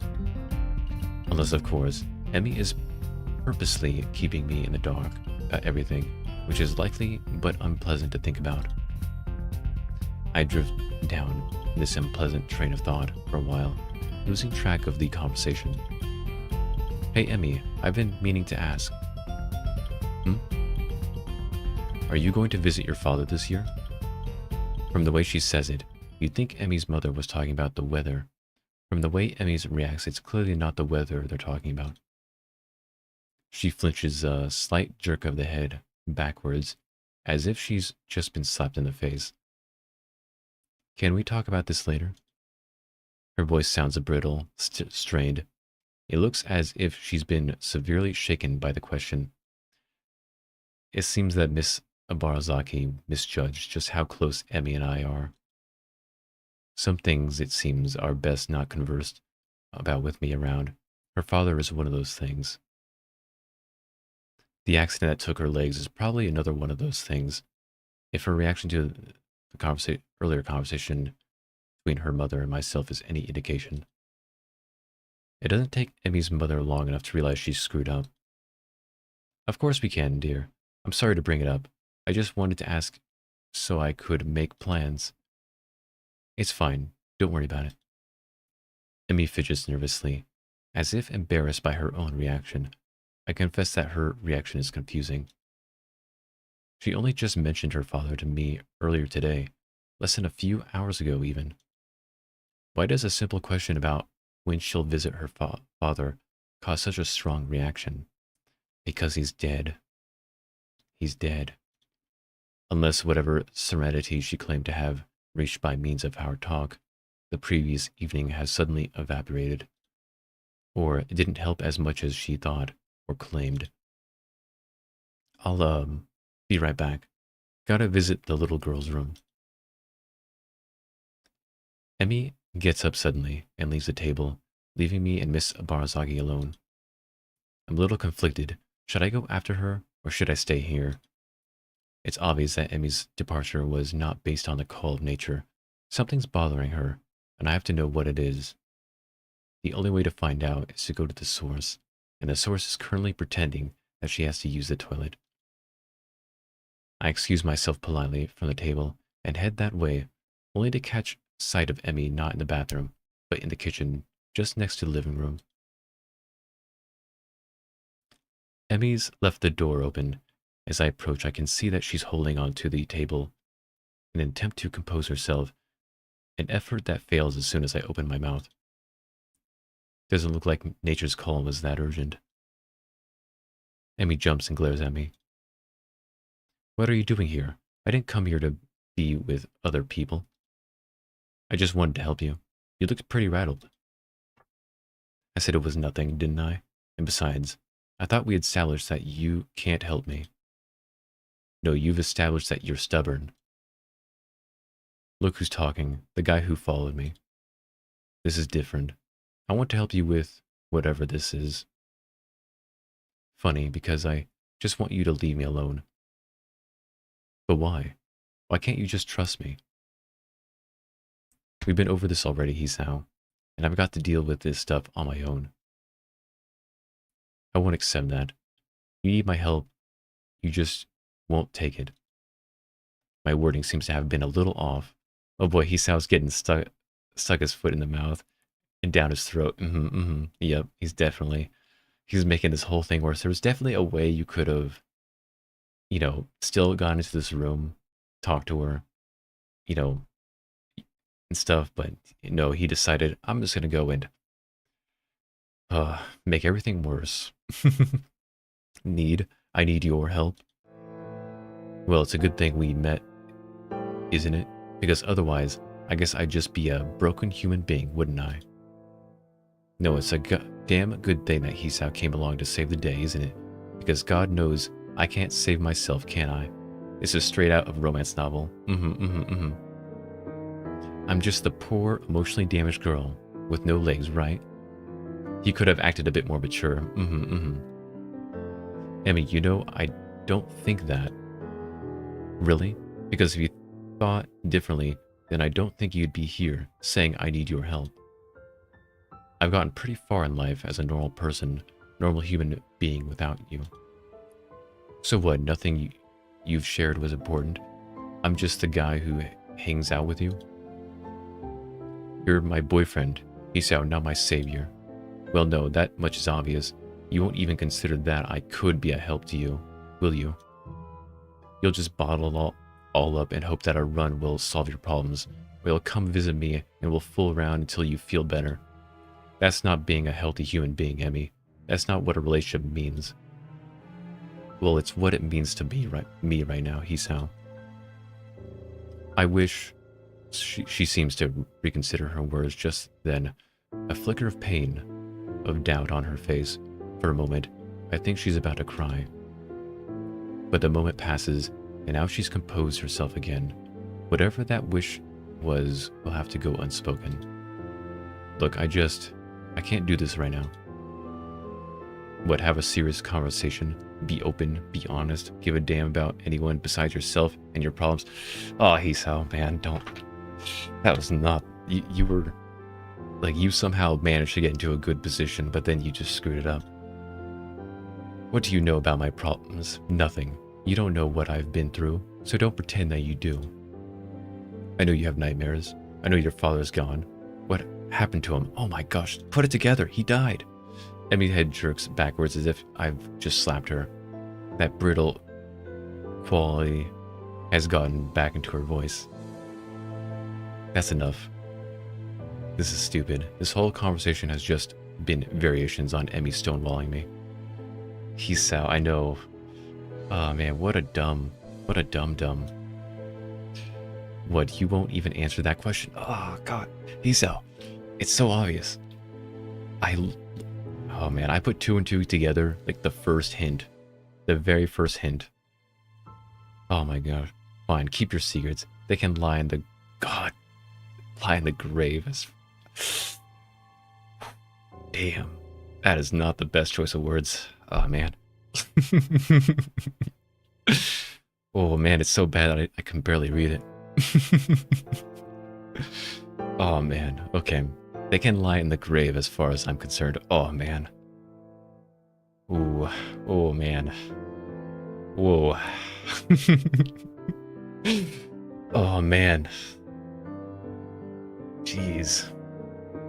Emmy's eyes wide in shock. When she speaks again, it's in a voice that is low, dangerous. Get out of my house, Hisao. The sudden change in her tone snaps me out of my self-righteous anger and makes me realize with a dawning horror what I just said. I mean, I didn't mean. I said go, Hisao. Tell my mother that she cooked a wonderful meal, that he'd forgotten a prior engagement, and get out of the house. There's no way her mother didn't hear that. Hear this whole conversation. She's trembling now, shaking with anger, or sadness, or determination. Her voice is still low, controlled, almost a growl. I reach out to put an arm on her shoulder to apologize for going too far, but she jerks away from my touch. Get out. I just came back and there's something bad happened already. Hisao is an idiot. You know, he's his own worst enemy, you know? What can I do? I walk out of the kitchen and go to the living room, make my apology to Miss Ibarazaki, and let myself out. Just Hisao doing everything he can to sabotage himself. Oh man. My goodness. Although if romance storytelling has anything to go by, I imagine this is the right track, you know? This might be the right track. Because this usually happens. They go, you know, there's the, you know, it gets low and then it goes back up, you know, hopefully. Or he's out just really bad and I'm about to get the bad ending. The morning alarm sounds and I roll over, switching it off. My eyes open blurry to a stare at the ceiling. It just might be bad ending. I have a feeling this might be bad ending. What am I going to do? Do I get out of bed, go down to the track, and pretend that nothing happened? Will Emi even show up? After last night's events, I doubt it. Even supposing that she did, what would I do then? Get over this fight just to dance the same routine the next time something's bothering her? I know that I spoke hastily last evening, especially trying to use her father as leverage. Why would you do that? That was, oh man, why? That was just the absolute dumbest thing you can do. Whoa. My goodness. The thing is, I have a feeling Hisao does not realize that the father's dead. I think he still has no idea. Oh my goodness. But was anything I said really off the mark? Yes. Yes, it was. She won't let me in ever, and she'll be forced to suffer alone. I mean, I get that part of it, and why you're upset about that part of it. But what you said was, damn, that was like not right at all. Nothing I do, nothing I say is going to change that. She won't change, and she's already decided to keep me at arm's length. Speaking of Clue, I need to watch that movie again. Is there a Clue movie? I mean, I imagine there would be. It's pretty much a, you know, another one of those murder mystery kind of stuff. That'd be easy movie to make up. Can I really bring myself to go down there and see her, knowing that I'm never going to get past where I am now?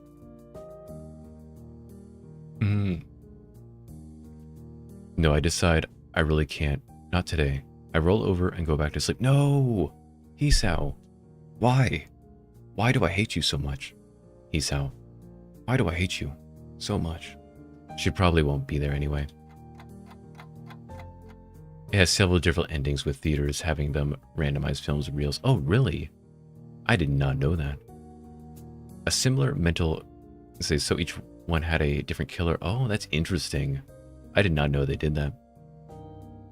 A similar mental conversation repeats itself when it comes time to go to lunch, and I eat in the cafeteria alone. I don't want to see her. The very thought makes me feel ill. That night I go for a run. I'm solo for the first time since Emi got sick after the track meet.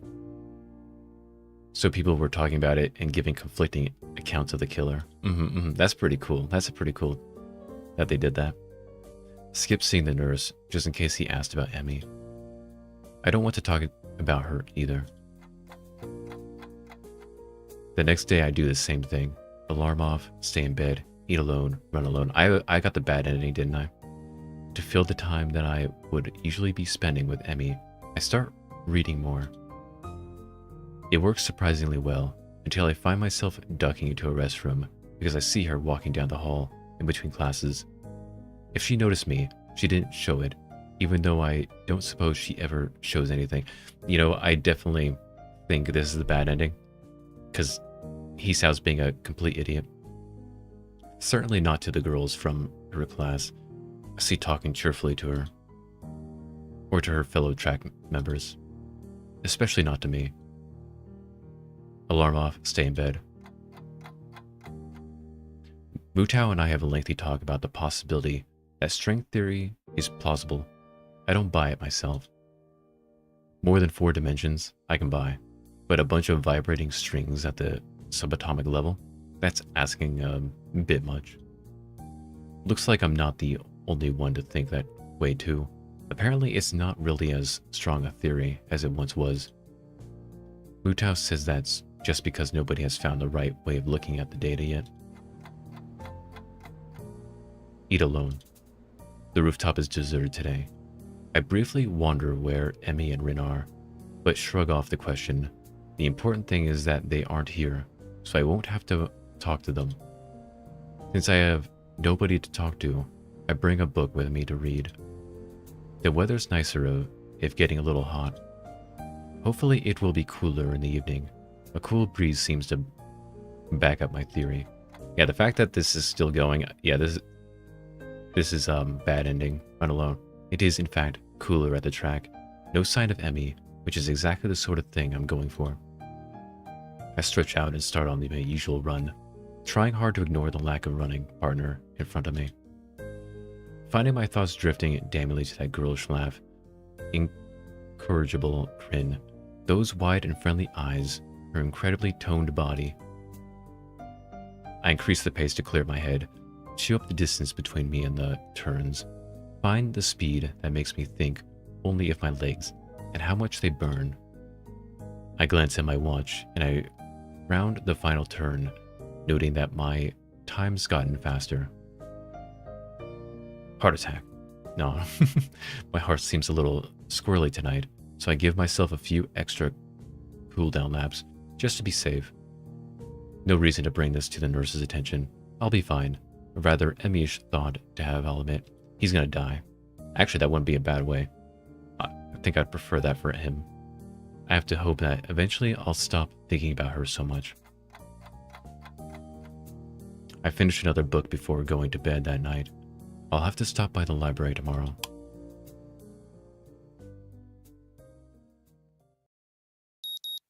He's kind of being a bit immature about this. Not gonna lie.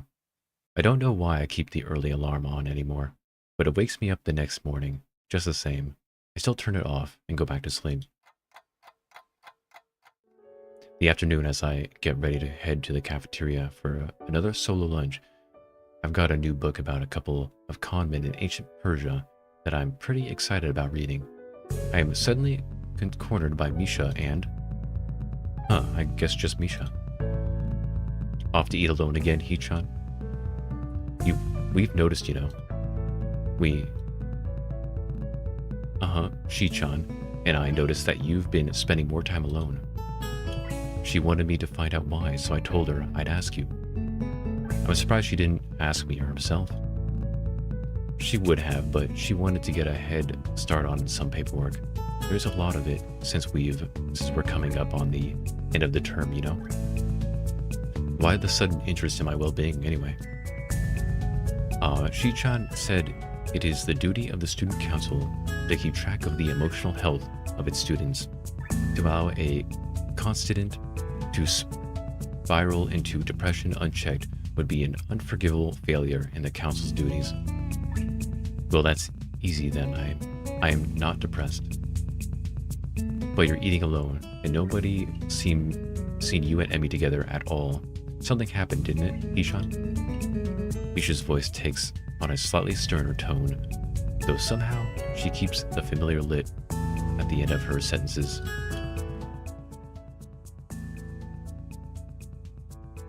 Given. I'm just gonna, I should save. Let's see, save, create new. Also, we'll save it here. Okay. I'm gonna go ahead and give in. Maybe this will help, you know. It's good to see, give in and let Misha know. Well, I suppose someone else knowing about my problem can't hurt. Heck, maybe Misha can even offer some advice. We had a fight at her house. I kept trying to get close to her. She won't let me get close, and I said something stupid, and she threw me out. Have you talked to her since then? Misha looks genuinely concerned. I'm surprised as I'm... Yeah, doing a save state. Misha looks genuinely concerned. I'm surprised as I'm almost expected her to drop the subject after finding out what the trouble was. The drama they want to know about the drama. Even more surprising is how quickly I find myself spilling my guts to her. No, I hadn't. I just can't bring myself to face her after that. I made a complete fool of myself, and she probably hates me now anyway, especially since I hadn't seen her since then. You're pretty slow, Hee-chan. This doesn't sound like advice. Huh? Yeah, well, she's right. Hisao is slow. Misha places her hands on her hips and launches into a speech that would sound more plausible coming from Shizune. The solution to your problem is simple. You have to go and apologize to her. Leaving things like this will just make things worse. You're right. You can't know that she hates you now unless she tells you. Otherwise, there's no evidence of what you fear is true. And if you really care about her, shouldn't you be worried about how she's taking all this? With a sudden start, I realize that she's right. I've kept walking up to an early alarm because part of me wants to meet Emi at the track for our runs. I've kept running because I know that Emi would worry about me if I didn't stay healthy. When I went on the roof yesterday, I was half hoping that she would be up there, and felt disappointed when she wasn't. I'm an idiot. Yes, you are an idiot, Hisao. You definitely are. Kinda, Hee-chan. Oh, maybe this is a good ending. So, go and apologize to her as soon as you can, okay? I opened my mouth to say that. I'll do it right away. But the lunch bell rings, and I realize that I still have afternoon classes to attend. First thing after class is over, I'll go see her, I promise. And, thanks for the advice, I guess. Misha beams at me, as if I were a child that had just learned his ABCs. Good. I'll let Shi-chan know that you're okay then. Or yeah, you do that. With a wave, and completely disregarding the fact that people are starting to trickle back into the classroom, as opposed to out of it, Misha departs the classroom. I suppose she and Shizune have student council business again. Yeah, listen to Misha. Misha's right. While the afternoon wears on, I'd find myself impatient for lessons to end. I need to see Emi now. I have to try to set things right. Even if Emi hates me now, I have to at least apologize. I owe her that much. Should I meet her in her room? No, I decide it would delay things too much. If I know Emi, then I can find her at the track. Still have no idea what I'm going to say when I get there. But I take comfort in knowing that Emi probably wouldn't have a plan for something like this either. Play it by ear, stop being nervous, and just get to the track. Figure the rest out when I get there. Yeah, even if she rejects you, this is the best way forward. The track looms ahead, and another jolt of nervous hits me in the gut.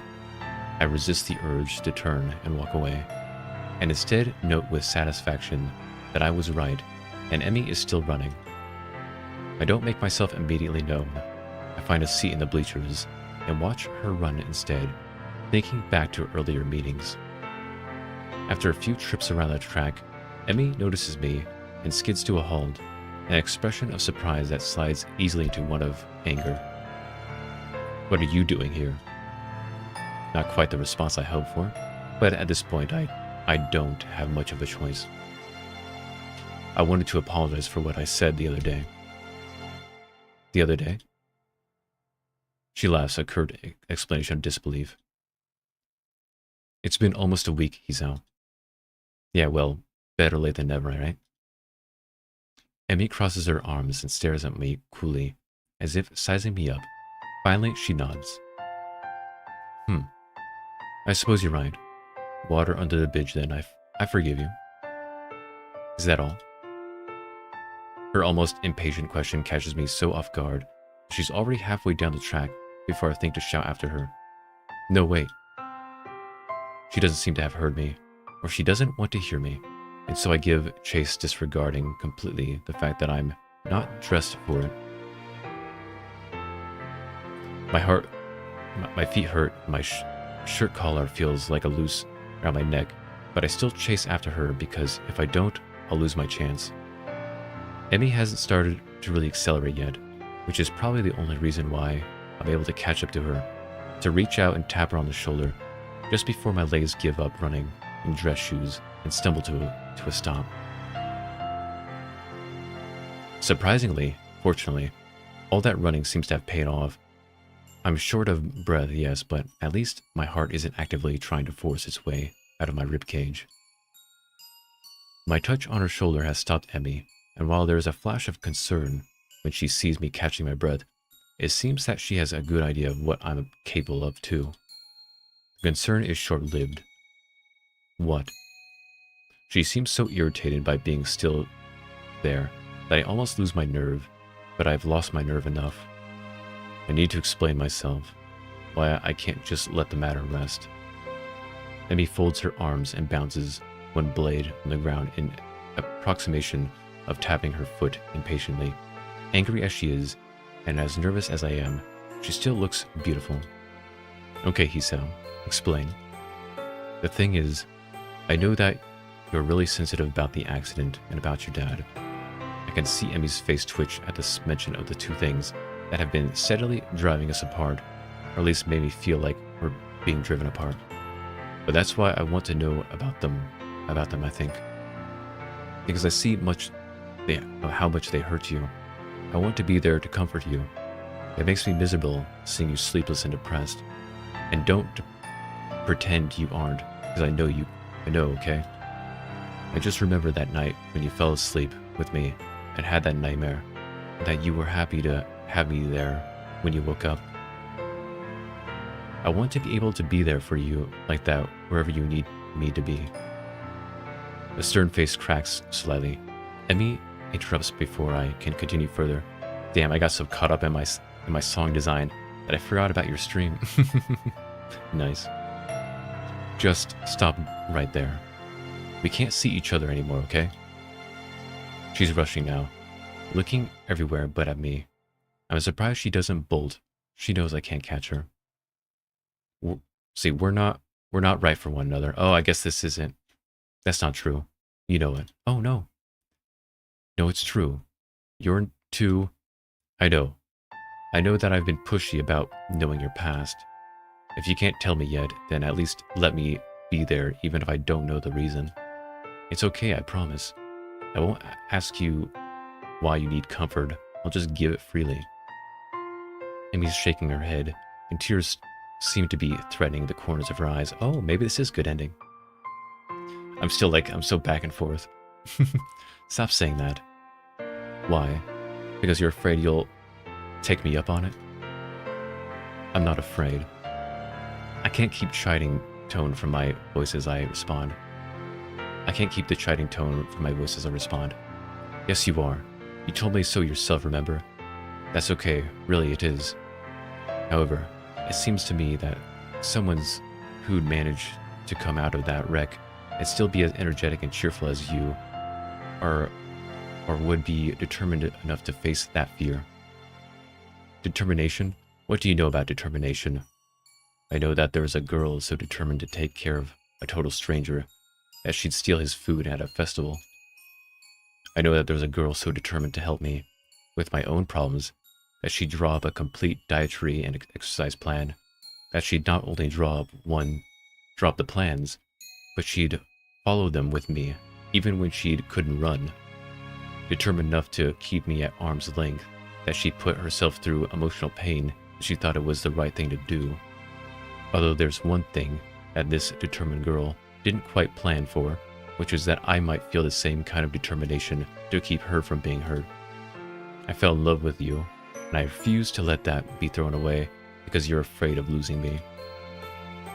What little control Emi still has at this point cracks, and I find myself suddenly enveloped in her embrace as she cries. Why are you doing this? Why can't you just leave me alone? I hold her close and plant a kiss on the top of her head. I'm sorry, Emi. You helped me when I first arrived, so now I have to help you. It's only fair. You're utterly hopeless. Did you know that? She hiccups and trembles a little. Funny. I could say the same about you. Can you do something for me, Hisao? Anything. Can you go now? Can you go now? It feels like she just shoved a knife through my chest. Go. I need to think, okay? I can't just tell you everything yet. I'm still scared, and when you're around, I can't think clearly. But do me another favor. What's that? Show up for our morning run tomorrow. I smile, feeling better than I have all week. Of course, I wouldn't miss it for the world. Emi steps back slowly, almost reluctantly. She sniffles a little, and then grins at me, a real smile that lights up the track, overpowering the fading evening light. See you tomorrow, Hisao. Okay. She darts forward, suddenly planting a soft kiss on my lips, then steps back shyly. Spinning on her back foot, she takes off running again, and I know that our conversation's at an end.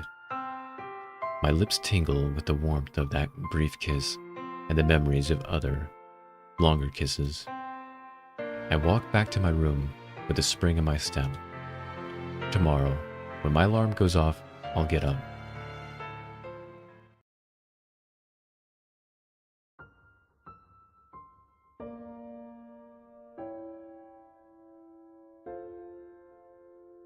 Oh, there's another act. Never mind, there's act 4. Nice. Maybe there is another stream after this. The morning sun is bright, and through my open window, and the sound of my alarm quickly has me up and about. I should probably save. Save here. Okay. Another ad. Can Hisao keep his new brain cell? Tune in on Katawa Ball Z. I know, right? I slept surprisingly well last night, secure in the knowledge that at least I got another chance with Emi. I mean, we still got plenty of time. Let's see. If I can just keep myself from doing anything stupid, maybe I'll find out what's been eating her recently. I have a few educated guesses, but nothing concrete. I wouldn't say educated because you're kind of dumb. There's so many clues, they basically told you. And certainly nothing that I'm going to say to her. I'd much prefer to have her tell me herself. Emi is waiting for me as promised, looking a little haggard but otherwise bright and cheerful, much more so than any previous day this week. Hisao, you're late. I wave my hand dismissively. Nonsense, you're just early. Emi grins back and feels like we've finally back where we should be with one another. Except now Emi, not just me, wants to take another step forward, although a part of me worries that she'll back out at the last second. Hurry up and stretch, Hisao. I don't want to miss the bus. The bus? Yeah, the bus. I want to show you something, and I don't want to be late. Okay. Okay, nice. I try not to grin too wide. I'm happy beyond words that Emi wants to hang out after the run at all, but her promise of showing me something has me even more intrigued. Is this what she had to think about? I wonder just what she's planning to do. I quickly go through my warm-up routine, while Emi bounces impatiently from one foot to the other. She really does seem to want to get moving as soon as possible. It is a roller coaster of emotions. Good call, Varden. I know, right? This has been a roller coaster. I'm like, oh no, is it going this way? Is it going that way? But it looks like we're back on track. Back on track, and I'm pretty sure we're about to go to her father's grave. I mean, it's kind of obvious. Pretty sure that's what's happening. The run is over so quickly. I can barely believe that I hadn't fallen over dead afterwards. Emi set a blistering pace, and I, in my foolishness, kept up with her. See, well, until the last few laps, I had to slow down just in case, but I don't mind, and Emi's waiting patiently for me. When I finish. As patiently as she can wait anyway. Finished? Good, come on. Grabbing my arm, she practically rushes me down to the nurse's office. You seem in a hurry, Emi. Trying to catch the early bus? Yeah, I told Mom I'd be back for lunch. Well, I'll take care of you first then.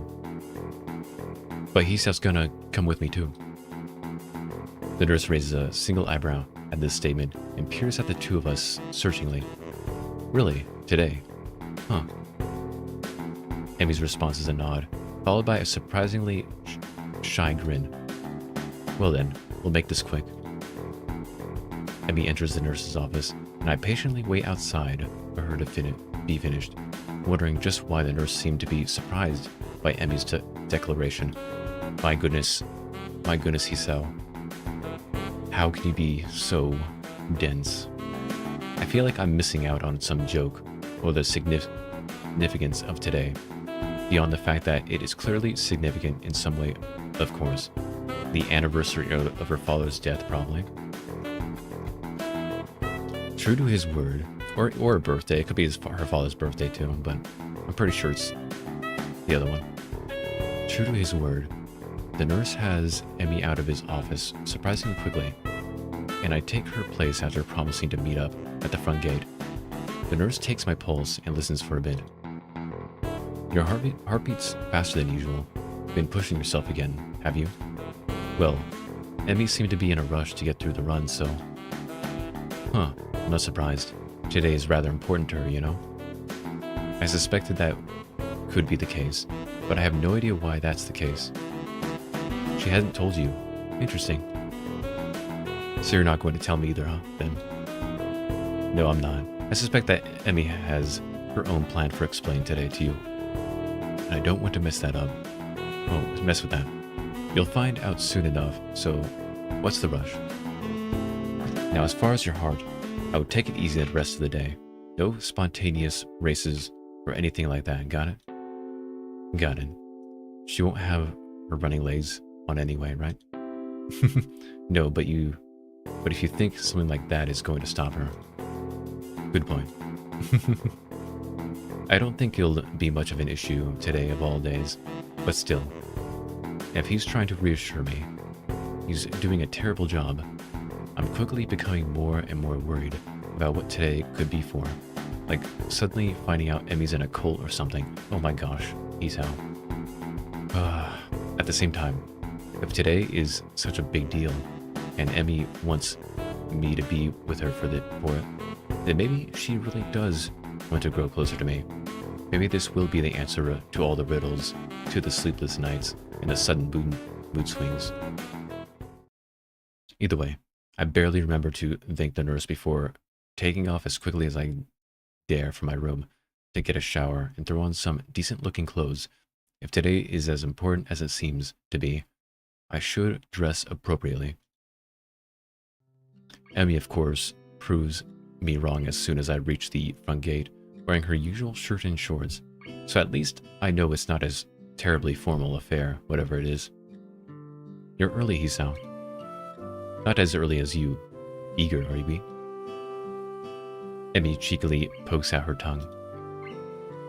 The bus stop isn't very crowded at this hour, which seems to please Emi, and we end up relaxing a little as we wait.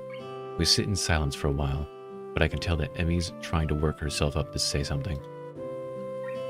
I don't have anything to say myself, so I sit waiting for her to talk. It doesn't take too long. So, I'm sure you're curious as to why the nurse thought it was so weird for me to bring you along today. I was a bit yes, but if you're not ready to tell me. Emi stops my sentence by placing a finger on my lips. Don't tempt me, Hisao. I want to tell you this, but I'm just uncertain as to how to go about it. I don't want to keep delaying or deferring. I just want to be able to say it. So say it. You know that it's not going to be that easy for me, Hisao. So treat it like running. Warm up to it with something small and easy, and go from there. But don't do it too fast, okay? I'm a patient man. I can wait for you to get to it. Emi seems to consider my words, weighing them against what is probably a desire to get it over with. I will admit, as much as I keep telling Emi to take her time, I wouldn't mind her getting it over with either. But somehow I know that Emi probably needs more time than the bus ride will provide to get it all out, whatever it is. Yeah, maybe you're right. The bus stop probably isn't the best place for this anyway. But just to make sure that I don't go back on my word, I'll at least say this. She takes a deep breath, lets it out, and after a moment says in a low voice, "We're going to see my dad today." The words hang in the air, and I can see that Emi's afraid that I'll panic and disappear in response, which a part of me almost wants to do. Oh my gosh, Hisao. But it would be stupid of me to back out, to suddenly abandon the promise I made to be there for Emi when she needs me.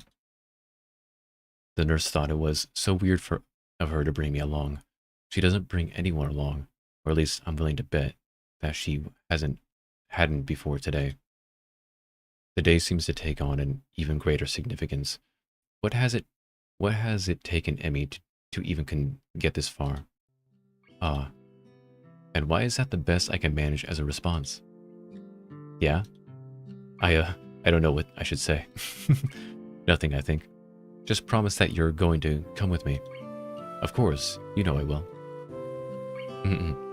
Emi smiles wanly, looking a little relieved. Good.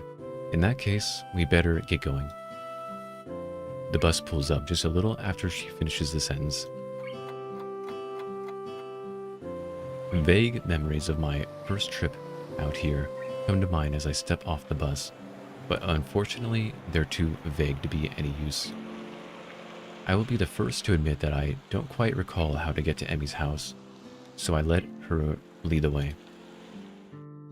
She seems content to walk in silence, and I myself have no idea what I could possibly say, so the two of us arrive at her house, having said nothing since getting off the bus. Emi's mother opens the door. Doesn't seem surprised to see me standing next to her daughter. I expect that Emi would have phoned ahead to let her mother know of the change of plans. Emi, Hisao, you're just in time. Lunch is just about ready. Great, I was afraid we might be running late. As fast as you were going this morning, I doubt there was much of a chance of that. I certainly hope she wasn't too much of a bother, Hisao. She tends to get a little paranoid about being on time when food's involved. I hadn't noticed. This earns me a swat on the arm from Emi, who, despite the serious nature of our conversation on the bus and the almost brooding, quiet walk, has quickly become cheerful again. Probably to keep her mother from worrying about whatever it is Emi's plans to tell me later. Miss Abarazaki ushers us in, and in short order we're around the table, devouring lunch. I hadn't realized how hungry I was till I got there, but for once I seem to be eating almost as much as Emi. Goodness, it's a good thing I made so much. The two of you are acting like you haven't eaten in days. I skipped breakfast this morning. Me too. Had to catch the bus, I assume. That, and I figured you'd make too much food, so it wouldn't matter if I skipped breakfast. Well, it's good to know that I'm predictable. Emi nods enthusiastically, and a conversation falls off again as we very nearly clear the table of anything edible. It is a testament to the sheer amount of food on offer that we don't finish everything. I lean back in my chair with a sigh and thank Miss Abarazaki for the food. I'm glad you liked it, Hisao. Now, has Emi told you where we're going? Yes, sort of. Is it far from here? Not really, but we'll drive there to save time. It closes kind of early. I nod in assent and stand up ready to go. Well then, shall we? Miss Abarazaki nods and leaves the room to grab her keys. Emi, I notice, has started to fidget nervously. Second thoughts. Emi smiles tightly at me and shrugs. She's fallen silent again, which probably means that I'm right, and she's starting to regret bringing me along. Not that I blame her. She's done such a good job of shutting me out that I doubt it's easy to suddenly open up. Honestly, I'm worried that she's forcing it. But she said while waiting for the bus that I'm not supposed to give her a chance to back out, since I promised to go with her anyway. I suppose there's not much of a choice. I can't go back on my promise, and she can't go back on hers. I just hope that both of us are up to it. We're off. Emi's mother blows through the dining room, collects the two of us, and heads out the door at a brisk pace. Now I know where her daughter gets it from. The car pulls up at a ceremony gates, and I feel Emi tense up beside me. I reach over and give her a hand, a comforting sequence which causes her to relax a little. Yep, cemetery. Emi's mother doesn't follow us, explaining that she prefers to visit the grave alone. Emi steps through the gates and looks back, as if to make sure I'm still there. We step into the cemetery. I don't feel comfortable in cemeteries. Gravestones litter the ground, each one serving as a reminder that someone used to be alive and is no longer. How many died young? How many were as old as I am now? When do I wind up with a marker of my own? How much longer do I have left? The concept of not waking up, not seeing Emi anymore, is not a happy one. It frightens me, and I very nearly turn around and exit right then and there. I don't want to go among dead people. I don't want to see their stones and think about who they were or what they could have been if they'd only had more time. Then I look at the girl next to me, and my resolve returns. Emi's striding purposefully down the path, eyes open, setting a pace that's very nearly a jog. The sooner we get there, I suspect, she thinks, the better. We're here. Yeah, I knew it, I knew it. A gravestone wholly unremarkable in everything except for the name etched upon it. The grass has grown up around the base. Emi's eyes are riveted in the stone. After a few moments, she turns around, looking surprisingly calm yet solemn. Pink's not actually my favorite color, you know. Or what? I'm warning you. I'm warming up to it. Oh, I'm warming up to it. Ah. People tend to think that pink's my favorite color. I think it's because I like strawberries, and even though those are red, they just assume that pink's the right color for strawberries. And that it's my favorite color, but it's not. I'm too polite to tell anyone otherwise, of course, and it's not the kind of thing worth getting worried about. But I'll bet even you thought pink was my favorite color.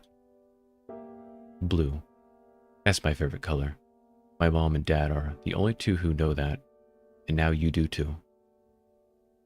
Thanks for telling me, I think. You're welcome.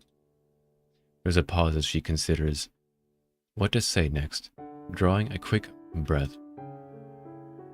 I can't carry a tune to save my life. I can hum, but actually singing a song is something I've never been able to do. I don't mind, because I am not a fan of karaoke anyway. Well, that's one potential date idea out of the window. People all think that I'm a really popular and friendly person, but I only have a few close friends, probably because I keep everyone in the dark, but I think it's also because I hate the idea of losing a close friend. There aren't many people worth the risk. I'm terrible at saying goodbye. I sometimes think that I only run because it's what I used to do with my father. You're not my first boyfriend. I dated a guy for a long while during my second year at Yamaku, but in the end we broke up because I didn't want to get closer to him. He couldn't live with that distance between us. Her rate of speaking increases slightly, as if she's rushing towards a finish line. I'm actually 1 year older than you. Everybody thinks I'm younger because I'm short, but I had to skip 1 school year because of my accident. They initially thought I was paralyzed when they pulled me out of the wreckage. I lost my legs already, but they were afraid that I wouldn't even be able to use what was left of them. After surgery, it was clear that their initial assessment was mistaken. I couldn't feel my legs because of shock, short-term paralysis due to the other trauma I had experienced. My recovery was one of the fastest they'd ever seen, or so they'd told me. I never found out if they were serious about that, or if they told that to all the patients learning to walk again. She pauses, gathering herself for one last effort. 8 years ago, today, I lost my legs, and I lost my father as well. He died on the way to the hospital. I didn't even get to go to the gravesite until 2 months later, and couldn't attend his funeral. I'm so sorry. Don't be. That's what everyone always says, that they're sorry. I hate hearing that. Like anyone could have done anything to change what happened. You know the best piece of advice I got? These things happen. I don't even remember who said it, but I guess they didn't have anything better to say. But it's true, you know. These things happen, and there's nothing you can do about it. They aren't necessarily planned, and they aren't always bad, and they aren't always good, but they are. So I made the decision that I would live without worrying about the future. And to be sure that I never had to say goodbye again, I decided I wouldn't let people get close to me anymore. After all, they could be taken away at any time, and you know what? She laughs a little bitterly. Her eyes start to well up with tears, and I step forward to embrace her, but she holds up a hand to stop me. I'm not finished. A deep breath, and she continues. It worked pretty well, till I met you, and saw that you were trying to adjust to stuff here, so I thought I'd help, and then you were so nice and I couldn't help it. The tears are flowing now, as she accepts the embrace this time. The rest of her sentence is mumbled into my chest. I tried not to fall for you, but I did. And then I tried to keep you at a distance, like with my first boyfriend, but I couldn't. But I've been so scared because I don't want to lose you, and I might anyway. Hey, I'm still around, right? And maybe I won't be forever, but don't you think it'll be a fun while it lasts? Neither of us could survive the day. There could be a bus crash or something, but so long as I know that I've been with you, I don't think it matters. A sudden thought strikes me, and I can't help laughing. My condition had me scared of dying so badly that I immediately seized on the opportunity Emi presented to improve my odds of living longer. But without Emi, would there have been any motivation to keep up with my running? It hits me that Emi is the reason I want to go running every day, so I can spend as much time with her as possible. Emi looks up at me, confused.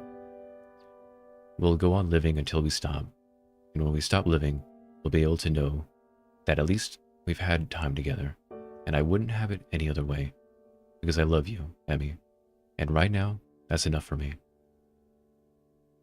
Emi smiles through her tears and steps back from me.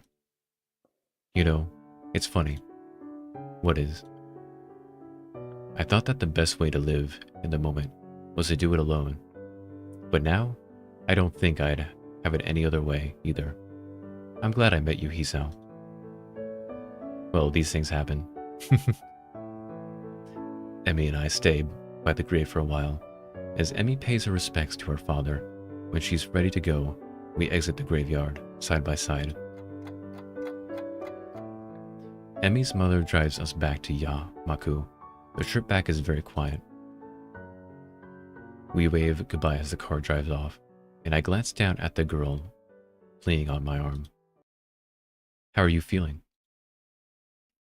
Emi shrugs non-committally. I'll be fine. Come on, let's go. We pause outside the girl's dorm, and I turn to face Emi, ready to say goodbye. Why don't you come up for a while? Okay.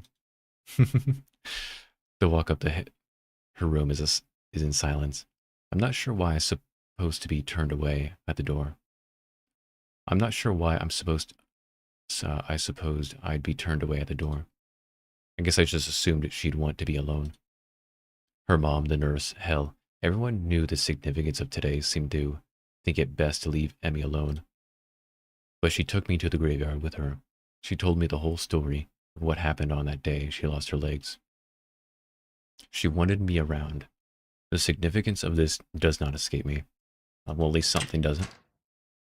Emi opens the door and steps into her room, and not even bothering to invite me in, holding the door for me expectantly. I step in. The door swings shut behind me. Hey, can I ask you a favor? Sure. Can't guarantee I'll do it, but... Emi giggles and pulls me into a kiss. It starts out soft, but deepens into something almost desperate. Stay with me, please. Her voice has dropped to a whisper. The question is barely audible over the sound of my own breathing. There's something about the way that she asks that question, the hesitancy in it, the quiet voice, that makes me think she doesn't mean tonight. No, she means exactly what she said. Stay with me, not tonight or forever, because both of us know there's no such thing as forever. There's no time limit to our request. There's just a request. The favor. Can I do that? Can I stay with her? Of course. We embrace again, Emi guiding me towards her bed, stepping backwards with care until she just sits down on the edge. And then, chinchilla. Chinchilla. They fade to black. I collapse next to Emi, who almost immediately curls against me, smiling. For a while, we lay in silence, savoring the feeling of being next to one another. Emi is the first to speak. Hey, Hisao. Thanks for coming with me today. I smile and plant a kiss on her head. Of course, my pleasure. Emi snuggles closer, and I can feel her breathing begin to slacken as she begins to drift off to sleep. Just as she's about to fall asleep, she wakes up enough to mutter a single sentence. I love you, Hisao. Oh. Then she's out like a night light, leaving me feeling like I'm on the top of the world. Nice. I draw the slumbering Emi as close as possible, pull the covers over us to keep the chill off, and fall asleep as happy as I've ever been. Oh. Nice.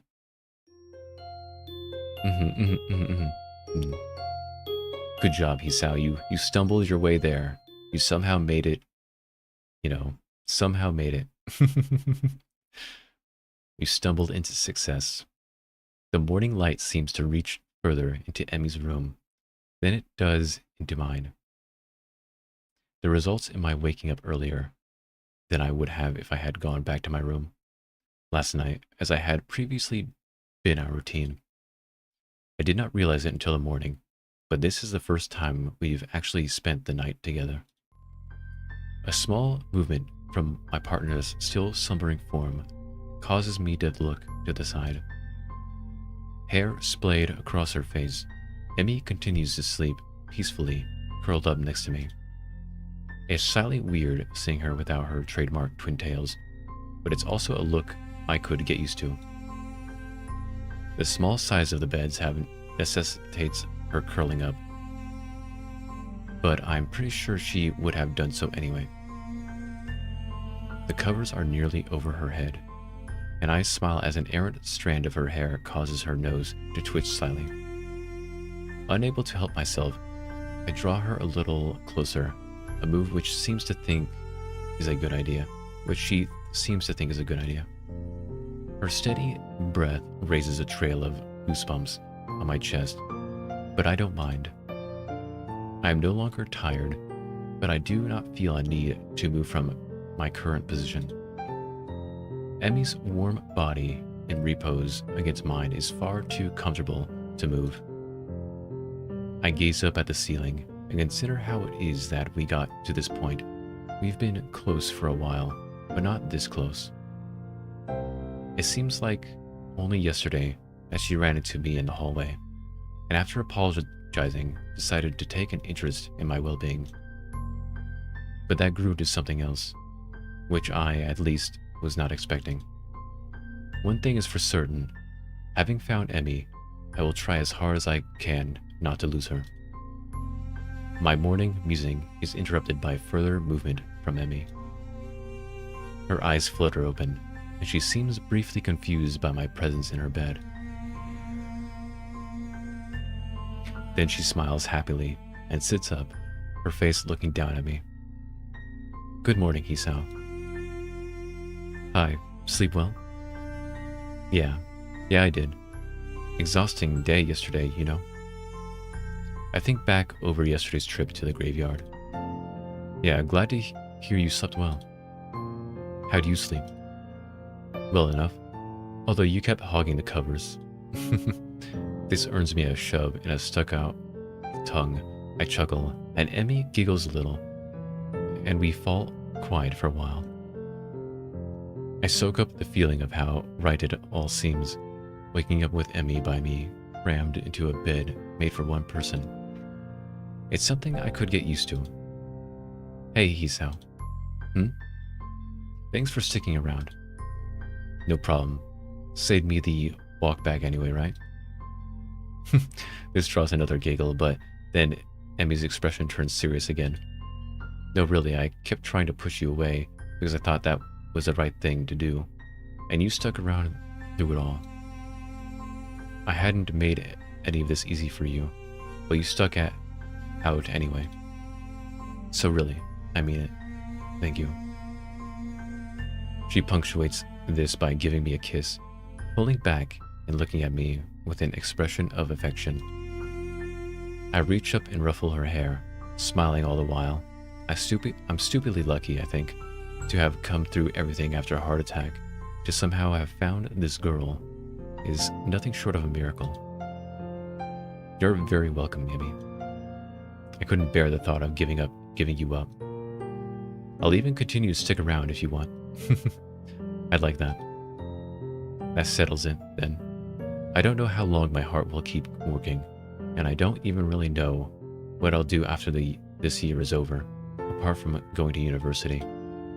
As long as Emi's around, I think I'll be okay. I've managed to help her, and she's managed to help me. If we keep doing that, we'll be okay, I think. Nice. So, Hisao. What do you want to do today? Nice. Oh, I like that. Oh, I think we beat it. Good ending. Yep, got good ending. Oh, that was really nice. That was really nice. What a nice game. Oh, what is this? This is the credits. Oh, is this a, I'm guessing these are all artworks that were made for it. Let's go. Good ending. Yeah, that was really nice. Anyway, I do like Emi. I think Emi's really nice. Like, I think the relationship at the end is really good.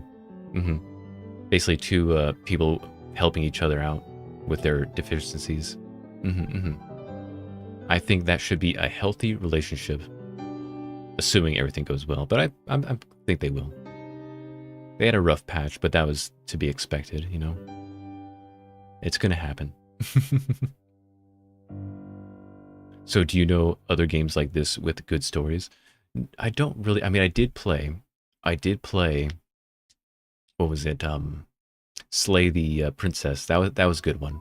That's a good story one too. Yeah, that one's fully voiced, if I recall. Yeah, Slay the Princess. That and I like that one too. I think I did 2 different endings on that one. The one of the endings I got was, I don't know, actually I probably shouldn't say what the endings are, but the second ending was the one I liked the best. It was the more like, I don't know, I should explain because I kind of feel like I'm giving it away. Yeah, I'm kind of spoiling. Yeah, I shouldn't spoil it. It's a really good. Slay the Spire is good. Yeah, Slay the Princess. I'm sorry. Slay the Princess. I did not Slay the Spire. Slay the Princess. That's a completely different game. Yeah, Slay the Princess is really good. Let's see what. But yeah, I enjoyed it. Hoodie hoodie. Let's see. Is that it though? Should I do another story? Because I am considering doing more, but I also at the same time I kind of just want to play on my own, do the other stories. Let's see, the gallery. I'm guessing there's a lot more characters I haven't met. I think these pink ones, I think these mean the if you have the uncensored version, you'll get these ones. But I did not do uncensored. Because I do also want to do Hanako. Hanako as well. Is this it? Yeah, Hanako.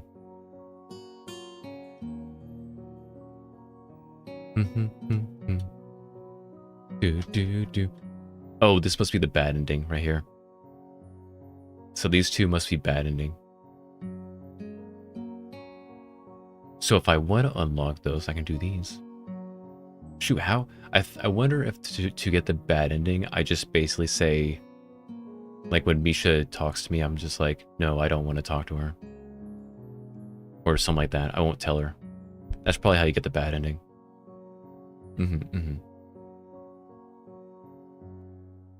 But yeah, Hanako. Hanako's the only other one. The other ones I don't really care about, to be honest.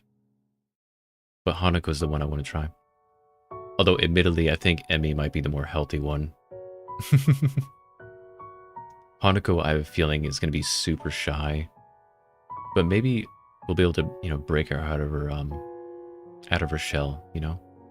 Because this one was about helping each other, you know? Because she came to help me, and then so I go to help her, you know, even though it was hard. So that's kind of what this one was about. This one, I wonder if it's about the shyness thing. About maybe bringing her out of her her shell, but I'm not sure. I'm not sure. Because yeah, she's shy. She's self-conscious about her burns, you know. Yeah, break her out of her shell. Yeah, she's definitely self-conscious about her burns, even though in anime land, she's still very attractive. You know. But you know, understandable. Understandable. Yeah, there's Hanako. I can try. I can try. Should I do one more? I'm thinking. I'm thinking. You know what? I will. I will do one more. I will do one more playthrough.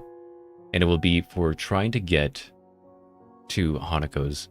And I think I know where the diverging part was. Let's see. The diverging path was somewhere over here. I think it was this one. When I tried to race Emi, that's where the diverging path was. I think because I raced Emi, I missed out on all of these other routes. Because I think these first forks are when are to if you want to join the student council or something like that. So that's what these first forks are. And then this one is or not this one. This is probably more of the student council stuff. This is the first real fork right here. As you can see, there's just so much that you miss out.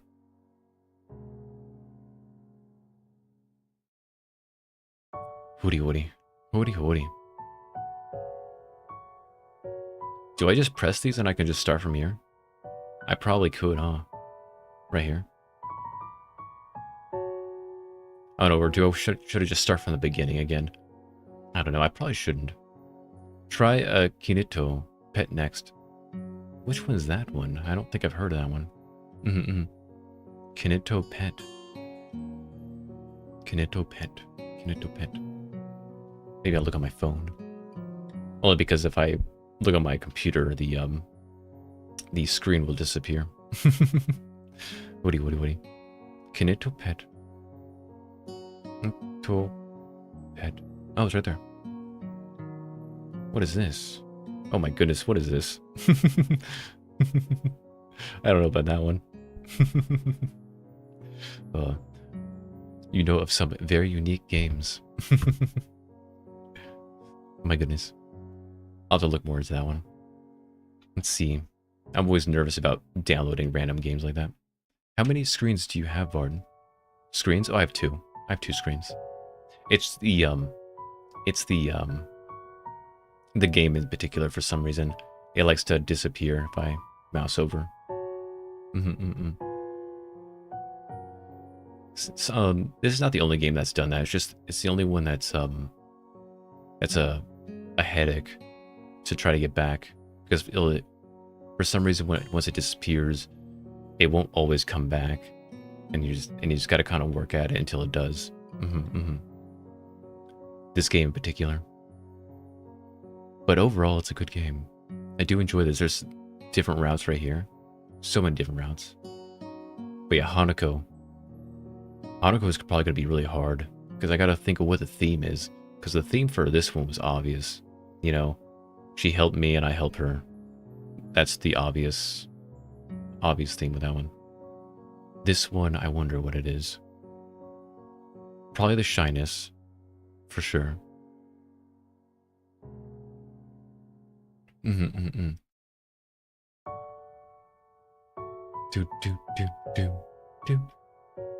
But yes. So you know what? I think I will do another run. And I'll go for Hanako. Even though I have no idea how to do that. I'll probably look up the first, like, how to unlock the Hanako route, just to make sure I'm getting the right choices. But then after that, I'll just, you know, go blindly again, like I did before. Do.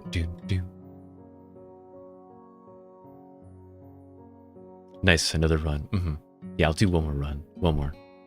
Only because Hanako was the one I wanted to initially go for. But then, you know, I accidentally went for Emi. Although I don't mind. Emi actually turned out to be a really, you know, cool person. A really good person. And it was a really, you know, nice story. I really enjoyed this story. Although I'm sure they'll all be pretty good. Because this is the blind girl, this is the armless one, this is the deaf one. I'm pretty sure all the stories will be good. But I don't know, these are, I think, the 2 that I really thought were really good. So I think that's what we'll do. But yes, thank you for watching. I hope you guys all have a good rest of your day. And I hope you guys enjoyed stream. I certainly enjoy this game. Well, I certainly enjoyed enough to play at least another route. I especially want to do Hanako's. It is time. It is time I do Hanako's route. The one I originally wanted to do. Thanks for the stream. I had fun. I'm glad. Screaming at Hisao with you. I know. Especially when he said that thing about the grave. I'm like, Hisao. I'm like, you idiot. Like, that's probably the dumbest he was in that entire story. Like, he's been kind of dense, like, you know, not realizing things, but that was the moment I was like, Hisao, you idiot, you know? But everything worked out. I shall see you. But yes, take care. And I shall see you all next time. Goodbye.